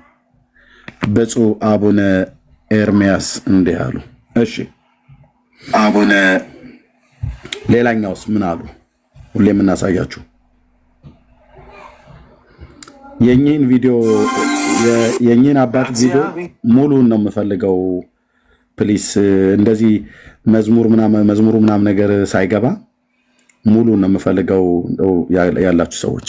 ተኝተን ዛሬ ኢትዮጵያ ቤተክርስቲያን ሁሉ ሊቃውንት እያለ ጨለማ ውስጥ ጨለማ እያለ ድቅድቅ ጨለማ ውስጥ ናት የኢትዮጵያ ኦርቶዶክስ ተዋሕዶ ቤተክርስቲያን። ማን የተናገረው? ኤርሚያስ ነው? በፍጹም። ብሩክ ነው መርጌታ ነው? በፍጹም። የቤተክርስቲያኒቱ የስብከተ ወንጌል ኃላፊ የሆኑ ማለት ነው። ተኝተን ዛሬ ኢትዮጵያ ቤተክርስቲያን ሁሉ ሊቃውንት እያለ እነዚህማ ቁጭ ብለው እየበሉ ነው እየጠጡ ነው። አንዴ እነዚህ እናት የሙት ዓመት መታሰቢያ ነው የሚበሉት። ሰንበቴ ነው የሚጠጡት። ሙት ዓመት መታሰቢያ ነው የሚበሉት። ማነሻ አጸደ ማርያም እያሉ ማለት ነው። እነኚህ እነ ሆደ አምላኩ የሚባሉት እነዚህ ናቸው። ምንም የማይፈይዱ ምንም የማይሰሩ ቤተክርስቲያን ራሱ ጳጳሱ ብለው የሚሏቸው ታያላቸው። ይሄ ሁሉ ሊቃውንት እያለ አሉ። ይሄ ሁሉ ሊቃውንት እያለ እንዴት ነው የኢትዮጵያ ኦርቶዶክስ ቤተክርስቲያን ምእመኗ በጅምላ ወጣቱ በጅምላ ከሰንበት ትምህርት ቤት ተግዞ ሄዶ እስልምናን የሚቀበለው? ወደኛስ ቢመጡ እኔ የቆምኩበትን ትምህርት ስለማውቀው ሰየው እንኳን መጡ። ኦኬ ኑ በብርሃኑ ተመላለሱ ይላል። አባትና ዘማሪው አልተግባቡም እኮ ነው፣ ለራሳቸው ነው። ሚዩታር እሰጥሻለሁ ክርስቶስ በቤቱ ሲሰበክ ነው ኑ በብርሃኑ ተመላለሱ ተብሎ የሚባለው። በኦርቶዶክስ ተዋሕዶ ቤተክርስቲያን እኮ አውደ ምሕረት ላይ በስመ አብ ወወልድ ወመንፈስ ቅዱስ አሐዱ አምላክ ብሎ ጀምሮ እኮ በዕለቱ 6 ከሆነ አርሴማና ቁስቋም ነው ሲሰበክ የሚውለው። ይህንን የሚናገር ሰው እኮ ዝም ብሎ በወሬ የሰማውን አይደለም፣ የነበርኩበትና የማገልግልበት የነበረ ቤተክርስቲያን ነው። እዚህ ቆሞስ ዝም ብለው አይደለም የሚያወሩት። መርጌታ ዝም ብሎ አይደለም የሚያወራው። ብሩኬ ዝም ብሎ አይደለም የሚያወራው። ኦኬ ኑ በብርሃኑ ተመላለሱ። እሳቸው ድቅድቅ ጨለማ ውስጥ ተኝተናል ሊቃውንቱን ንቁ እያሉ ነው። ያው በባለፈው በቲክቶክ ላይ ወረርሽኝ ይመስል ይሄ ዝም ብሎ በመንጋ የሚያስብ ትውልድ አለ በኮሜንት ጽፍ የነበረው ማለት ነው። ቆማችሁ ከዚህ በኋላ የኢትዮጵያ ኦርቶዶክስ ተዋሕዶ ቤተክርስቲያን ምእመንን መያዝ አትችሉም። ይሄ ነው የጳጳሱ መልእክት። ኦኬ ይሄ ነው የጳጳሱ የሊቃውንት ጉባኤ ላይ የነበረው መልእክት ማለት ነው። ምን አሉ? እንዴት ናቁ ነው እኮ እንጂ ወንጌል ስለ እግዚአብሔር ልጅ ስለ ኢየሱስ አይደለ? አዎ በኦርቶዶክስ ቤተክርስቲያን ወንጌል መስበክ ያስፈራል። ኢየሱስ ብለህ ካልክ በሙሉ አረፋ ይደፍቃሉ፣ በሙሉ ይበሳጩብሃል፣ በሙሉ ይቆጡብሃል፣ በሙሉ ይረግመዋል። ቤቱ ገፊ ነው ያሉት ብፁዕ አቡነ ገብርኤል ናቸው። ቤቱ ገፊ ነው ያሉት ማለት ከዝሆኑ ይልቅ ይገፋል ብለው ማለት እነ ብፁዕ አቡነ ባርናባስ ጳጳሳትን ነው የምጠራው። ይሄ ወጠብሻ ጎረምሳውን አይደለም። ገብቷቸዋል። እነሱ በደንብ ነው የገባቸው። የኦርቶዶክስ ቤተክርስቲያን ህልውና ማህሌት በመቆም ቅዳሴ የማታውቀውን ማህሌት በሙሉ ምን እንደተባለ አታውቅም። ራስህ ምን እንደተባለ እንኳን አታውቅም። ቅዳሴ ብለት ምን እንደተቀደሰ እንኳን አታውቅም። በአማርኛ ከተተረጎመልህ በቀር ምንም የምታውቀው ነገር የለም። ምንም ማህሌት በመቆም ቅዳሴ በመቀደስ የኢትዮጵያ ኦርቶዶክስ ተዋሕዶ ቤተክርስቲያን ህልውና የሚቀጥል ይመስላችኋል? የብፁዕነታቸው ጥያቄ ነው። መልሱን ራሳቸው መለሱት። ራሳቸው ጠይቀው ለመቼ ታደርጉታላችሁ? ወይም ማህሌት በመቆም ብቻ አሁን ጊዜውን ገፋለሁም ብላችሁ ታስባላችሁ? የኦርቶዶክስ ቤተክርስቲያን እድሜ አይኖረውም። እንዴት ሆኖ ስታስበው ማህሌት ቁመን ቀድሰን ወተን ኦርቶዶክስ እምነት እድሜ ይኖረዋል ትላላችሁ? እንዴት ሆኖ? አዎ እድሜ ይኖረዋል ትላላችሁ? ጥያቄ ነው። አዎ ይኖረዋል ብለው ካሉ እንዴት ሆኖ? ለምን? እንዴት ሆኖ?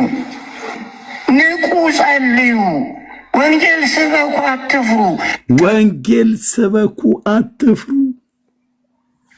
ቤቱ ኢየሱስ ክርስቶስ ሲሰበክበት የሚያስፈራ ቤት ነው። እኛ የቤተ መቅደሷ አገልጋይ የነበርን ሰዎች ነን የምናወራው። ኦኬ፣ አንድ ተራ ምእመን አይደለም የሚያወራህ። ኦኬ፣ ስልጣነ ክህነት ያለን ሰዎች ነን የምናወራችሁ። ቤቱ ወንጌል ሲሰበክ የሚያስፈራ ቤት ነው።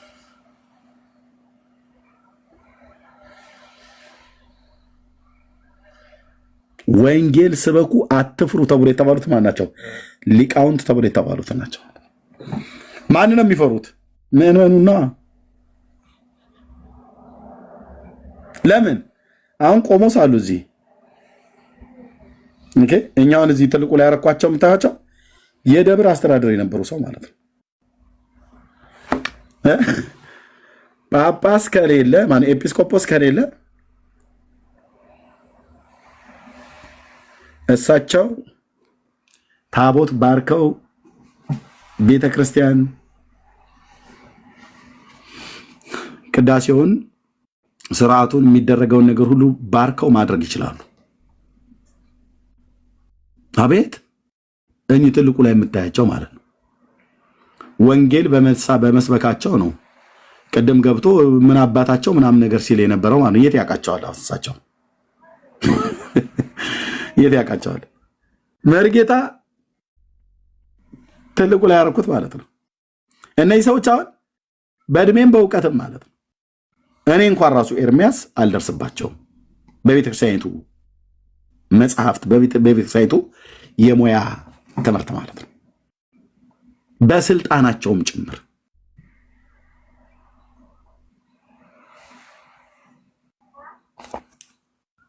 እነሱ ስለማይፈሩ ወንጌልን ፍርጥ አድርገው ስለሰበኩ ስለተናገሩ ያው በየቦታው ይሰደባሉ ማለት ነው። ብፁዕ አቡነ ገብርኤል እኮ ማርያም ቤዛይተ ኩሉ ዓለም አትባልም እኮ ብለው ስላሉ ነው ይሰድቡሃል። ወይ በቋንቋ በዘርህ ይሰድቡሃል፣ ወይ በእድሜ በምናምን ነገር ይሰድቡሃል። ስለዚህ ሊቃውንቱ ፈርተዋል። ምን እንዳይሉ? ወንጌል እንዳይሰብኩ። ለማ? ለኦርቶዶክስ። ማንን የፈሩት? ህዝቡን። እርስ በርስም አገልጋዮቹ ተፈራርተው ነው የተቀመጡት። እርስ በርስ ኢየሱስ ጌታ ነው ብለህ አድመቀ ከሰበክ፣ አድመቀ መስበክ አይደለም ገራ ራሱ ከተናገርክ ከጀርባ እስከ ፊት ለፊት ድረስ ትጠናለህ። መድረክ ካለ ጉባኤ አይሰጡም። የዚህ ልጅ አካሄዱ አደገኛ ነው ትባላለህ። ማን ስትል? ኢየሱስ ብለህ ስትል። አንዲት ጻድቅ እናት ነበሩ በ17ኛው ክፍለ ዘመን ይኖሩ የነበሩ። በዚህ በሰሜን ሸዋ አካባቢ ትውልዳቸው በበረሃት አውራጃ ውስጥ እንደነበረ ሲወራ ሰምተናል። ይገርማችኋል።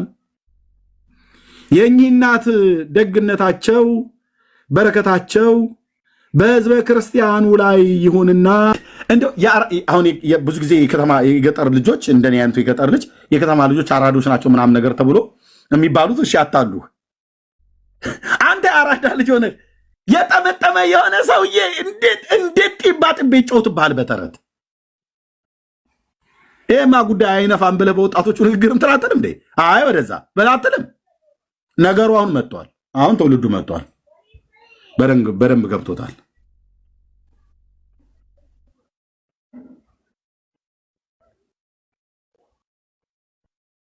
ዝም ጭጭ አለ።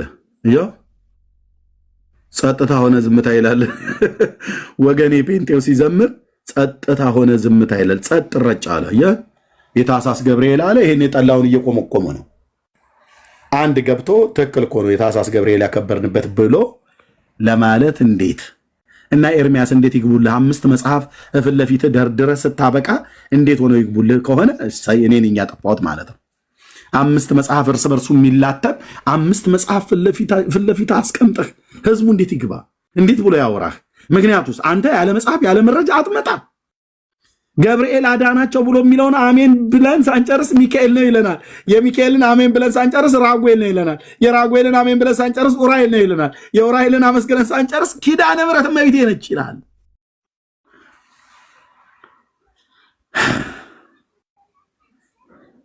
እንዲህ ነው ይህንን ተረታም ትውልድ መውጫ መግቢያ ማሳጣህ ማለት ነው። አቤት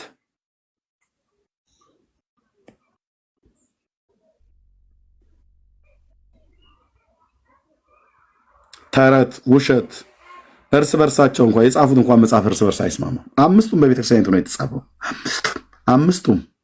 አምስቱም ሰለስቱ ደቂቅን ሶስቱን ወጣቶች ከእሳት ያዳነው ማርያም ነው፣ ኡራኤል ነው፣ ኡራኤል ነው፣ ራጉኤል ነው፣ ሚካኤል ነው፣ ገብርኤል ነው ይላል። ገብርኤል፣ ሚካኤል፣ ራጉኤል፣ ኡራኤል፣ ማርያም። አንድ ቄስ ዝር እስቲ ይበል አንተ ውሸታ ህዝብ ፊት በቃ እንደዚህ ሰው ሰማይ ብለህ ተዋሻለህ ብሎ ኤርሚያስን መጥቶ እስቲ ያሸማቅ አንድ ሰው እናቱ የወለደችው ብሎ እንዳለ ያ የባለፈው ጋባዤ ማለት ነው። እናቱ የወለደችው ብሎ እንዳለ እኔ እምላለሁ እስቲ እናቱ የወለደችው ሲገብቶ የታሳስ ገብርኤል ሰለስቱ ደቂቅ ገብርኤል ከነደደ እሳት ነው ያወጣው ብሎ ይበል። እኔ ፊት መጥቶ ሚካኤል ነው ያወጣው ብዬ እለዋለሁ። ሚካኤል ነው ብሎ ብትለኝ አይ ራጉኤል ነው ያወጣው ብዬ እለዋለሁ። አይ ራጉኤል ነው ችግር የለም ብትለኝ ኡራኤል ነው ብዬ እልሃለሁ። ናኖ አይ ኡራኤልም ሊሆን ይችላል መላእክት ስለሆኑ የትኛው እንደሆነ ሊለይልን አልቻለም። አይ ማርያም ናት ይላል።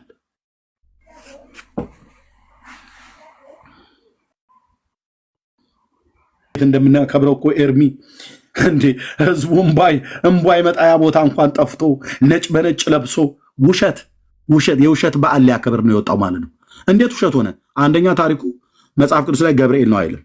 እግዚአብሔር ነው ያዳናቸው። የአሕዛብ ንጉሥ ምንድን ነው ያለው? ባሪያዎቹን ሲድራቅ ሚሳቅ አብድናጎምን ከነደደ እሳት ያዳናቸው ማን ይላል? የማን አምላክ ይባረክ ነው ያለው? አናንያ አዛርያ ሚሳኤልን የሲድራቅ የሚሳቅ የአብድናጎም አምላክ ይባረክ ነው አይደል ያለው? አዎ ከአሕዛብ ንጉሥ ከናቡከደነጾር እንኳን ያልተሻለ እኮ መረዳት እኮ ነው ያላቸው። ታውቃለህ? እሱ ተሻለ። አንድ ፊቱ ነው እሱ ተሻለ። ይህ እዚህ ጋር ከእሳት ከወጡ በኋላ ምንድን ነው ያለው? እስቲ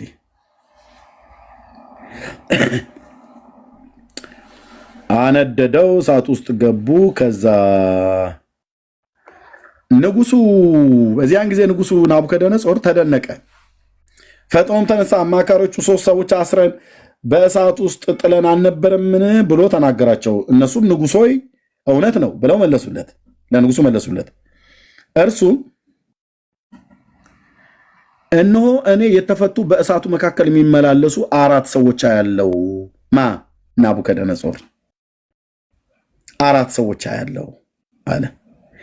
የኢትዮጵያ ኦርቶዶክስ ተዋሕዶ ቤተክርስቲያንስ ተረት አማኟ ኖ ናቡከደነጾርን እናታምኑት። 3ቱ እሳት ውስጥ የተጣሉት ናቸው። አንዱ ተልኮ የመጣ መልእክተኛ ነው። 4 ሰው በድምሯ ያለው አለ። ኦርቶዶክስ ደግሞ በፍጹም 4 ሰው አይደለም። የኦርቶዶክስን እንደምረዋለን። 3ቱ በእሳት ውስጥ ተጣሉ።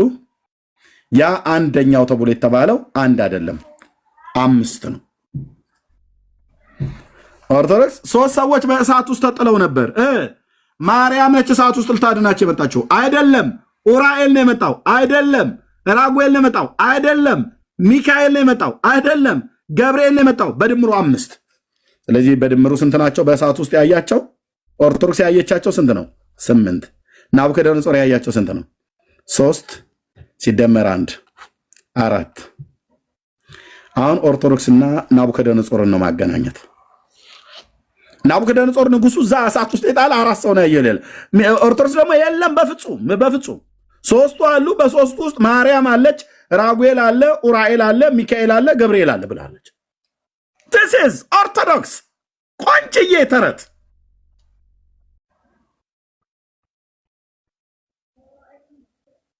ስለዚህ በድምሩ 8 ነው። ናቡከደነጾር ዋሽቷል ማለት ነው። እዚህ ጋር በኦርቶዶክስ አስተምህሮት መሰረት ናቡከደነጾር አልዋሸም። የዋሸችው ኦርቶዶክስ ናት። የአራተኛው መልክ የአማልክት ልጅ ይመስላል ብሎ መለሰ።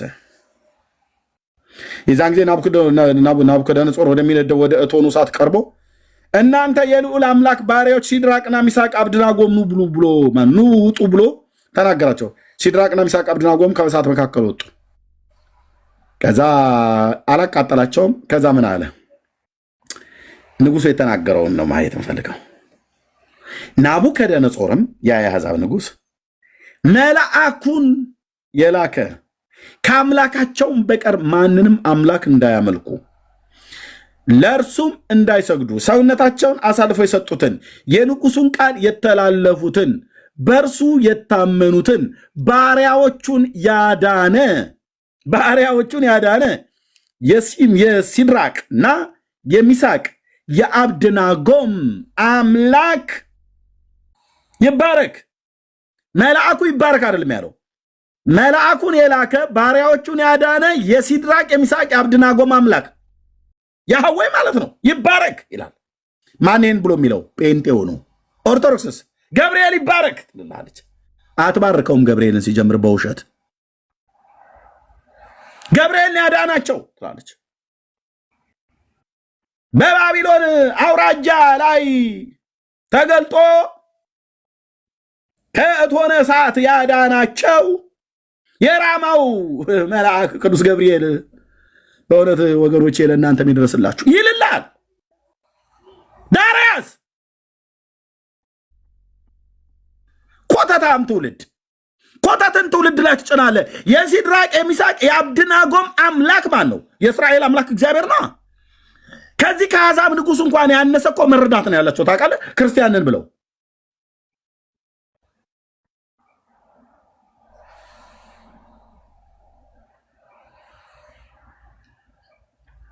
መልአኩን ያዳነ ባሪያዎቹን ከነደደ እሳት ያዳነ የአናንያ በአይሁዳዊ ስማቸው የአናንያ የአዛሪያ የሚሳኤል አምላክ የእስራኤል አምላክ ያህዌ ነው። እኛ ጴንጤዎቹ የምናመልከው ማለት ነው። ኦርቶዶክስ ገብርኤል ነው ትላለች።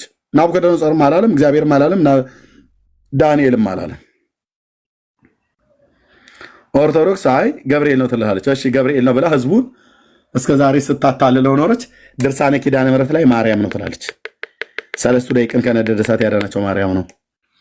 እዚህ ኡራኤል ነው፣ እዚህ ማርያም ነው፣ እዚህ ኡራኤል ነው፣ እዚህ ራጉኤል ነው፣ እዚህ ሚካኤል ነው፣ እዚህ ገብርኤል ነው።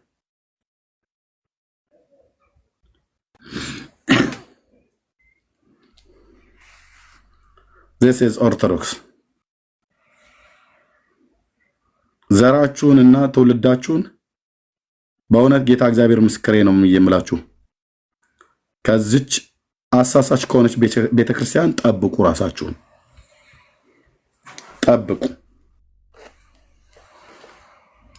ጠብቁ። የሰራዊት ጌታ እግዚአብሔር ነው ትዕቢታቸውን የሚያስተነፍሰው። እንደዚህ እያዋረዳቸዋለ በራሳቸው መጽሐፍት።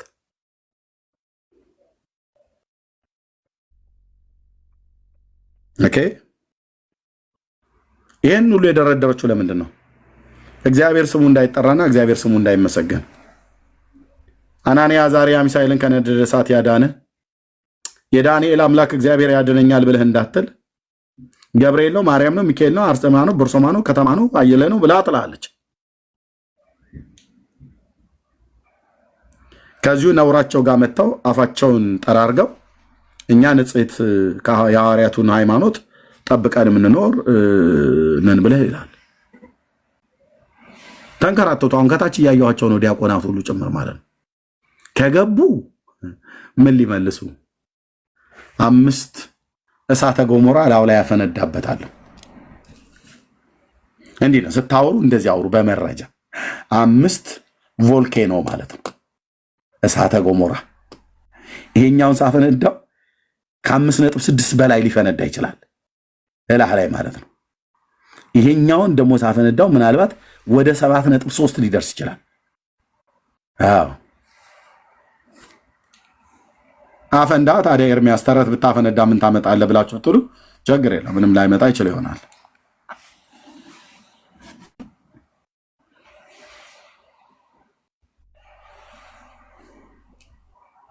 ከናቡከደነጾር ያነሰ እውቀት አይገርማችሁም? ጣዖት አምላክ የነበረው ሰውዬ ያለውን እውቀት እንኳን ያህል የዘመኑ ክርስቲያኖች ነን ብለው የሚሉ ኦርቶዶክሳውያን የላቸውም።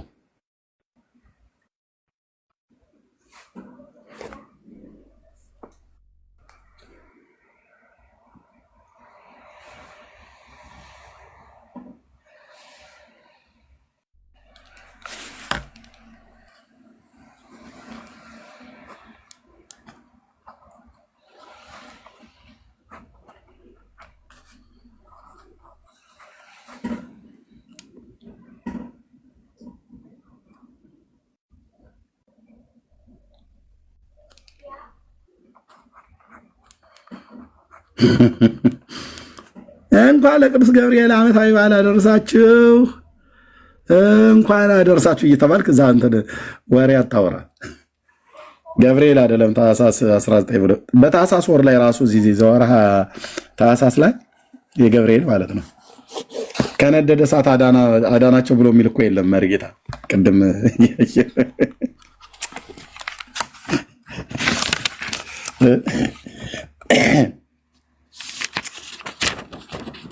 መሪ ያለህ አለሁ በደንብ እንጂ ዘወርሃ ታህሳስ ላይ አግኝተዋል። ምኑ ገብርኤል? አረ የለም ግንቦት ላይ ነው እኮ ያለ። አረ ወይ ታታውራ ወጣው እሱ ማግኝቻ።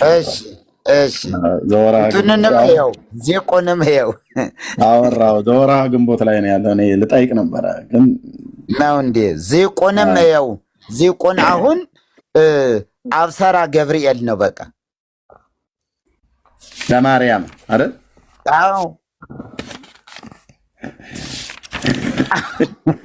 በትቤላ ተወልዲ ወልደ በቃ አብሰራ ገብርኤል ለማርያም ይሉት ማለት ነው። ታህሳስ ገብርኤል ላይ ሲናሰው አውዝ ዛሬ 19 እንግዲህ ብስራት ከሆነ ያበሰረበት ቀንና ይኩነኒ በከመ ትቤለኒ ያለችበት ቀን ከሆነ እንግዲህ በስንተኛው ቀን ተወለደ ማለት ይሆን? በአመት እንዲህ በ10 ምናምን ነው በአመት ያው ዛሬ እንትን አይደል በ29 እንግዲህ ዛሬ በ19 ተወለደ፣ በ19 ብስራት ሆነ፣ በ29 ተወለደ፣ በ10ኛው ቀን ተወለደ ማለት ነው። 10ኛው ቀን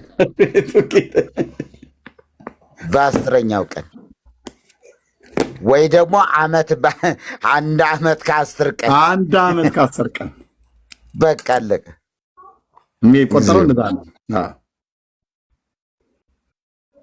በጣም የሚገርመው መርጌታ ይሄና አንደኛ ዛሬ አብሰራ ገብርኤል ብሎ የሚለውን ዚቁ ካለው እንግዲህ ወደ ማርያም የመጣው ዛሬ ነው ብሎ የሚሉት ኦኬ። ስለዚህ ለመወለድ መጋቢት 27 ነው ብላ ደግሞ ነግራናለች አይደል? ጌታ የተጸነሰው 29 መስለኝ መጋቢት 29 መጋቢት 27 ተጸነሰበት ተብሎ የሚባለው መርጌታ 29 ነው የተጸነሰበት ብለው የሚሉት ብቻ የወርሃ መጋቢት ማለት ነው። ከመጋቢት ሲቆጠር ነው ታህሳስ 9 የሚሆነው ማለት ነው፣ 9 ወር። ስለዚህ አሁን የዛሬውን ከቆጠር ነው ኢየሱስ የተወለደው በ12ኛው ወር ነው ማለት ነው። 9 ወር በማህፀኗ ተኝቶ ብሎ የሚለው ተረት ሁሉ ይፈርስባቸዋል። አንድ ሁለት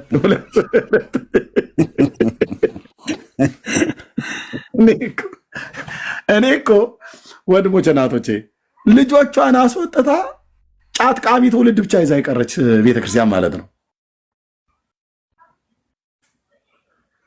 ኦኬ ሌላውስ ደግሞ በጣም የሚገርመኝ ጌታችን በዮሐንስ እጅ ከተጠመቀ በኋላ ነው አይደል ወዲያው ወደ አገልግሎት ሄደው? አዎ ወዲያውኑ ሳይውል ሳያድር ወደ ምድረ በዳ ሄደ። እሱ ጋር ምን ትረዳለህ? ጉድ ነው እንጂ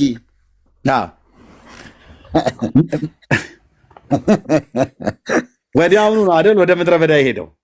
ወዲያውኑ ያውም ሳይበላ ሳይጠጣ 40 ቀን 40 ሌሊት ጾመ።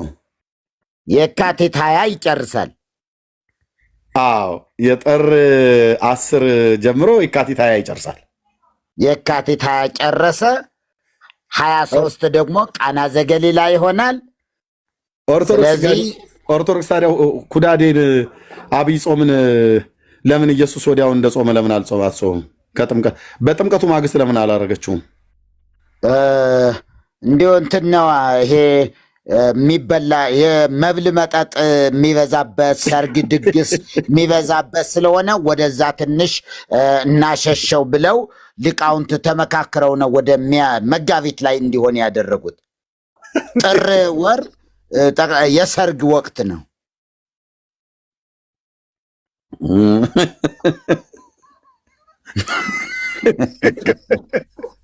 የሚገርም ይሄ የእንትንም እኮ ይሄኛውም እኮ የዛሬው ቀንም እኮ እዚያ ጋየ ቅድም ጠቀስ ያደረግነው እዚያ ላይ ክረምት ነው።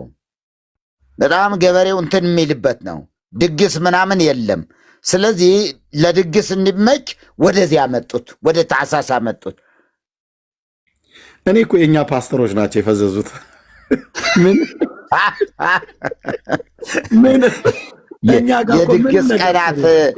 የድግስ ቀናትን እየጠበቁ ኮንፈረንስ ማድረግ ልታስተምርብን ነው እንዴ ኤርሚዬ? በህግ አምላክ ምንም ነገር እኮ ነው እኛ ጋር ምንም ነገር እኮ የለም። እነሱ ጋር እንዴት እኮ እንደሚያመቻቹት መጋቢት 27ም እኮ ኤርሚዬ መጋቢት ላይ ህፃን አይጠመቅም። መጋቢት ወር 80 ቀን ይሙላው 40 ቀንም ይሙላው እንዲሁ በዚህ አብይ ጾም ከገባበት ጊዜ ጀምሮ እስከ ፋሲካ ድረስ ህፃናት ማጥመቅ ክልክል ነው። በአንቀጸ ንስሐው ፈጽሞ የተከለከለ ነው።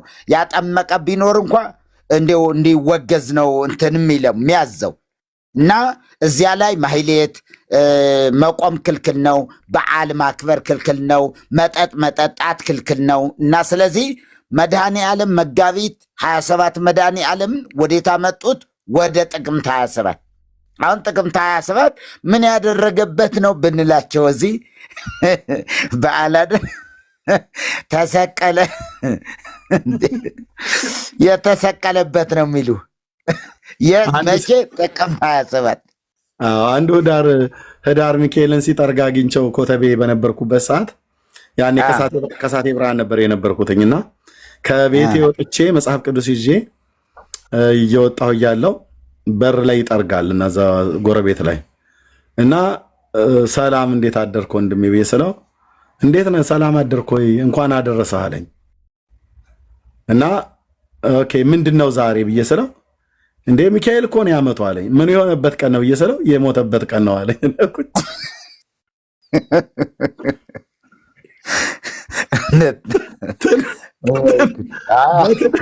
በትንታ ሊገለኝ ከዛ ይሳኩ ቢሮ እስክገባ ድረስ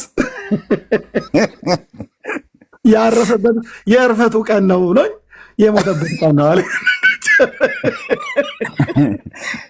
የቅኔ ተማሪዎችም እኮ ካህኑን በጣም ትልቁን መነኩሴ እንዲያው ታላቅ የሆኑ አባት ጉድ አደረጓቸው።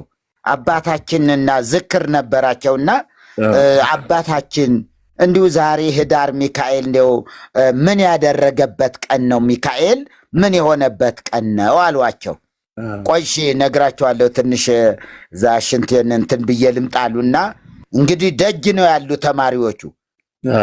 ቆሎ ተማሪ ደጅ ሆኖ ነው እንግዲህ የዛ ፍርፋሪ ነው የሚሰጠው። ትራፋቸው እጃቸው የጠረጉበት ምናምን ሁሉ ያው ለቆሎ ተማሪ ነው። እሱ ነው እንግዲህ እንደ ስነ ምግባር ተደርጎ እየተቆጠረ ያለ በኦርቶዶክስ ትራፊ በመጠጣት እንዲሁ ዝም ብሎ ውሻ እንኳን የማይበላው ሁሉ እየተቀበል ነበረ የምንሄደው።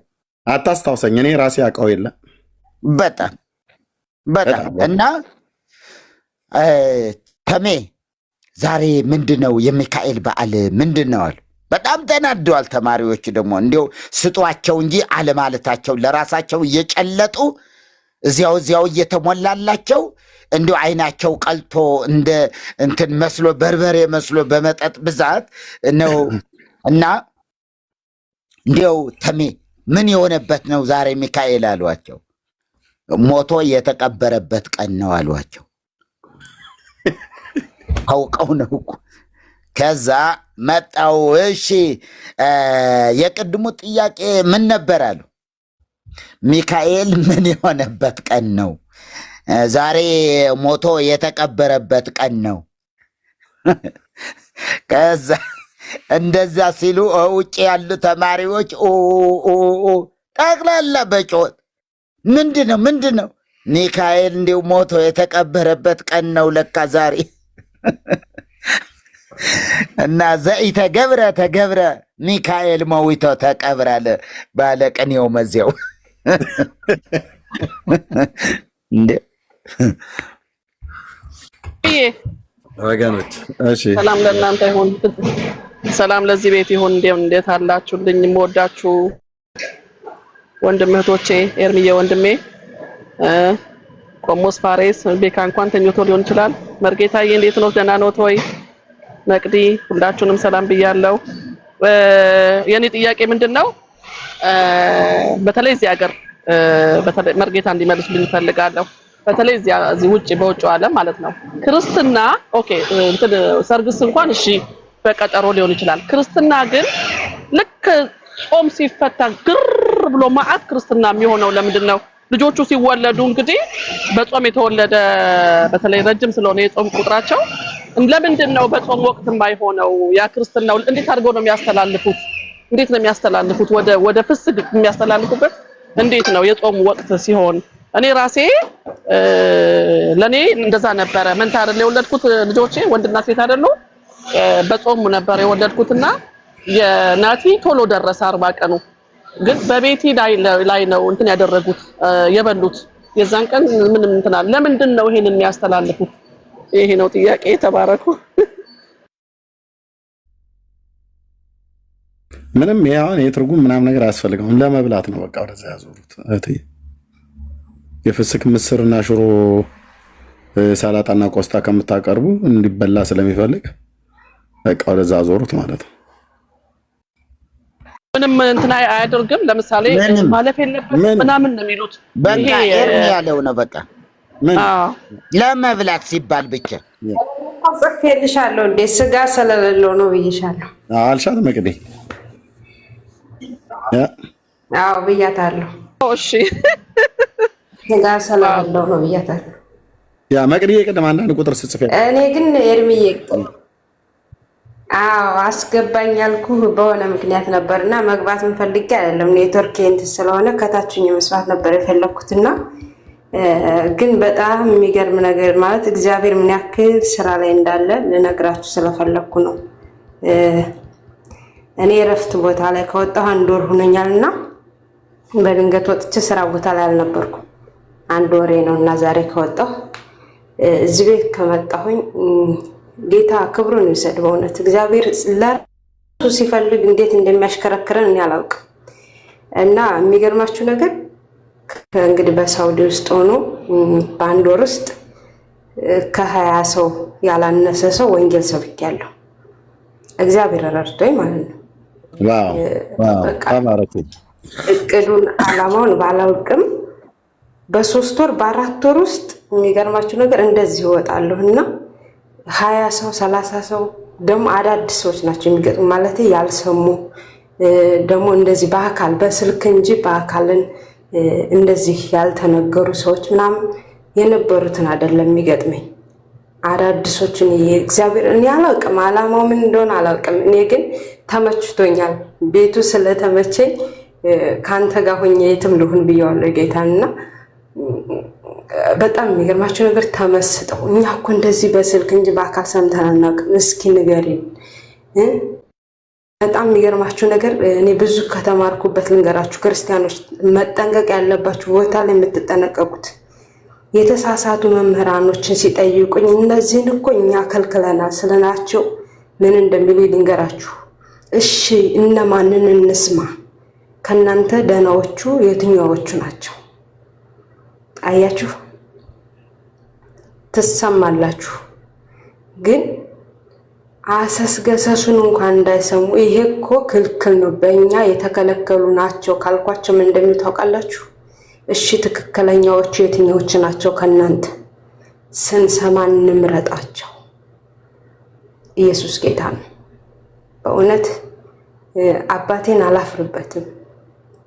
ከሙስሊም ቤት ብገባ ከአረቦችን ቤት ብገባ ራሴን አስከብሬ ነው የምገባው። እኔ ይሄ ነገር ሐራም ነው፣ ይሄ ነገር አጸያፊ ነው ስል እንዴት እኛ ቤት የሚገቡ እንደዚህ ብለው አያውቁም ሲሉኝ እኔ የነብይ ኢሳ ብቻ ነኝ እላቸዋለሁ። ኢሳን ነው የማመልከው። በቃ የኔ ጌታ ይሄ ነው። ባይገባቸውም ቢገባቸውም ወንጌልን ግን እናገራለሁ። የተጠራሁበት ዓላማ እስከሆነ ድረስ ቢገባቸውም ባይገባቸውም መምህሩ እሱ እስከሆነ ድረስ በገባንበት ስሙን መጥራት በራሱ ድል እንዳለው እኔ ልንገራችሁ። አትደብቁት፣ አትፈሩበት። እና እዚህ ቤት ከመጣሁ ምን እንደማደርግ ልንገራችሁ። እኔ 24 ሰዓት እንደዚህ ኦንላይን የምቀመጠው እንደዚህ ከነሱ ቤት ከወጣሁ በካርድ ሞልቼ ነው። እንደምንም ብዬ ያው እንትን እላለሁና ሲሰሙ በጣም ይደነግጣሉ። ይሄ ሰውዬ አደገኛ ነው ይሉታል ኤርሚን። በጣም እኔ ከገረመኝ ነገር እኔ ደግሞ አውቄ ኤርፎኑን አውልቄ ስልኩ ላይ ብቻ እጠቀማለሁ። በዛን ሰዓት ሲሰሙ ቅድም 6 ሰው ከጎኔ ነበሩ። ልክ ኤርሚ እያወራህ ያለ እንደውም ከናንተ ጎን ሰው አለ ስትል ሁሉ ኤርፎኔን ሁሉ ንቅል አደረኩና ቁጭ አደረኩት። ባትሪ የዘጋብኝ አስመስል ማለት ነው። ምን ስለፋለ ምን ያልኩት መቅደይ ከናንተ ጎን ኦርቶዶክስ ያሉ ሰዎች 77 ቁጥር እያልክ ነበር። ያ ኤርፎኔን ንቅል አደረኩና ቁጭ አደረኩት። መጀመሪያ እያዳመጥኩኝ አብሬያቸው እየተጫወትክ መሀል ላይ እግሬና እግሬ ላይ ያንተን ከፈትኩና አድርጌ እየተጫወትን ነበረ። አዩት። እንዴት የኛ ይሄ እኮ የገብርኤል ስዕል ነው ያደረግሽው አሉኝ። አዎ ነው አልኳቸው። አዎ ነው፣ ኮተትን እያስጣልን እውነትን እያነሳን ነው የምንሄደው። ከዛ አንደኛው ብድግ አደረገና አየው፣ ይሄ ሰውዬ እኮ አደገኛ ሰውዬ ነው አለ። ሲያየው ፕሮፋይሉን እንትን አያችሁ። እኔ ባልናገር ምናችሁ ይናገራል፣ ስልካችሁ ይናገራል፣ መንገዳችሁ ይናገራል። ዘፈን ምከፍቱስ በምን ትታወቃላችሁ? እና ሁሉም ሰው ከዛ አዳመጡ፣ አዩ። ከሁላቸውም አንድ ህፃን ልጅ ነበር። ሁሉም እየተነሱ በፈረቃ ሄዱ።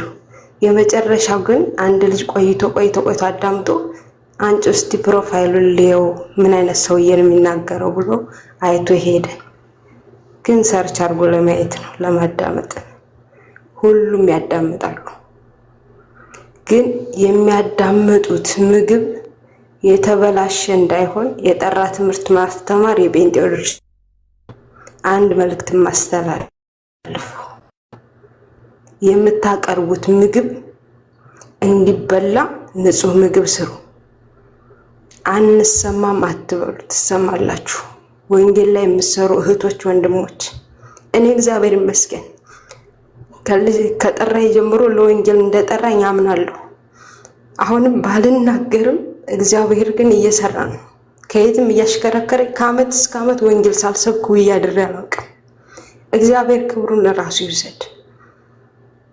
ኢትዮጵያ ስገባ ብዬ አልጓጓም። እዚህ ሁኜ ከሰራብኝ ምን አገባኝ? እና እግዚአብሔር ይሰራል። እና ኤርሚ አደገኛ ሰው ነው ይሄ ሰው ብለው እንትን ሲሉ በጣም እየገረመኝ።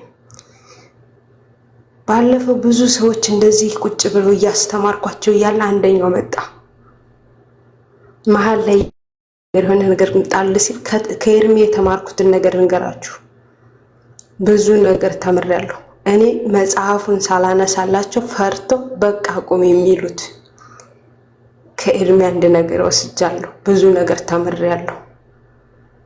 ስትማሩ ለነገ ስንቅ ነው ለራሳችሁ። እና ጌታ ኢየሱስ ዘመንክን ይባርክ። ወንጌል እየተሰራ ነው፣ ግን የምታቀርቡት ምግብ የጠራ ይሁን ለወንጌል አማኞች፣ ለጠቅላላ ለሁላችን። እግዚአብሔር ግን ስራ ላይ ነው እና ኤርሚ እስከዚህም ድረስ ፈርተው ሁሉም ትተውኝ ክላስ ቀይረው ሄዱ፣ ብቻዬን ቀረሁ።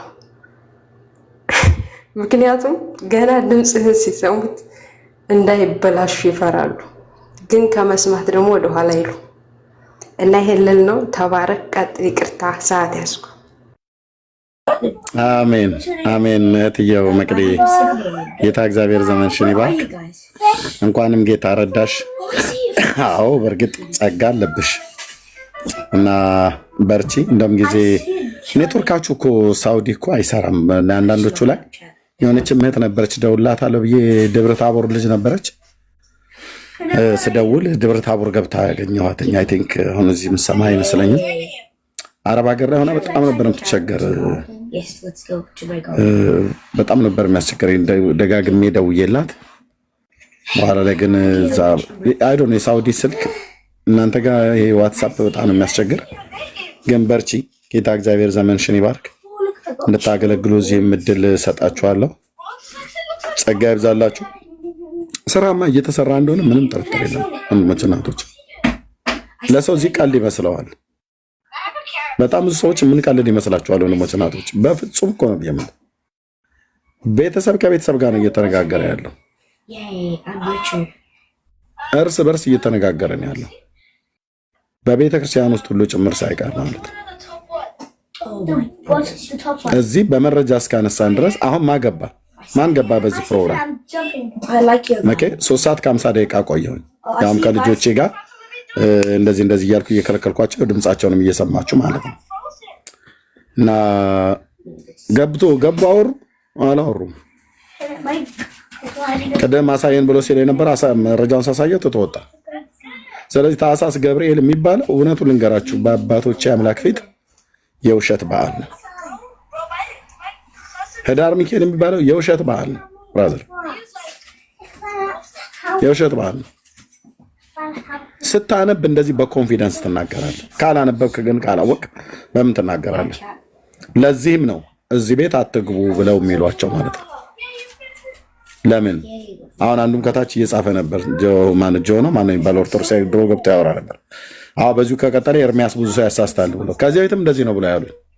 ለእነሱ ማሳት ነው፣ ለእኔ ግን ማዳን ነው። ከእንዲህ አይነት ስርዓት ከእንዲህ አይነት ተረት ስርዓት ውስጥ ተፈተ ጌታ ኢየሱስ ክርስቶስን የሥላሴ መንግስትን አማኝ ወደምትሆንበት እውነት ነው ማመጣ። ኦኬ የምን አትርሱኝ ባይነት ነው። ገብርኤልን ያዳናቸው፣ ሚካኤልን ያዳናቸው፣ ራጉኤልን ያዳናቸው፣ ኡራኤልን ያዳናቸው፣ ማርያም ልጅ ያዳናቸው፣ እንትናንች ያዳናቸው።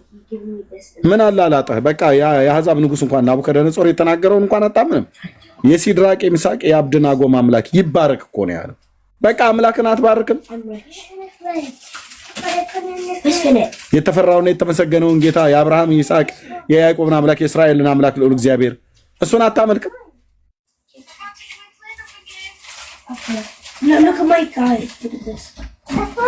እና እግዚአብሔር በስራ ላይ ነው፣ ምንም ጥርጥር የለም። አንድ የዩኒቨርሲቲ አስተማሪ ደቡብ ውስጥ ያለ ቦታ ላይ ነው። ፍቃዱን ስላልጠየቁት አላወራም። ደወለልኝ። ተው፣ የዩኒቨርሲቲ አስተማሪ ነው።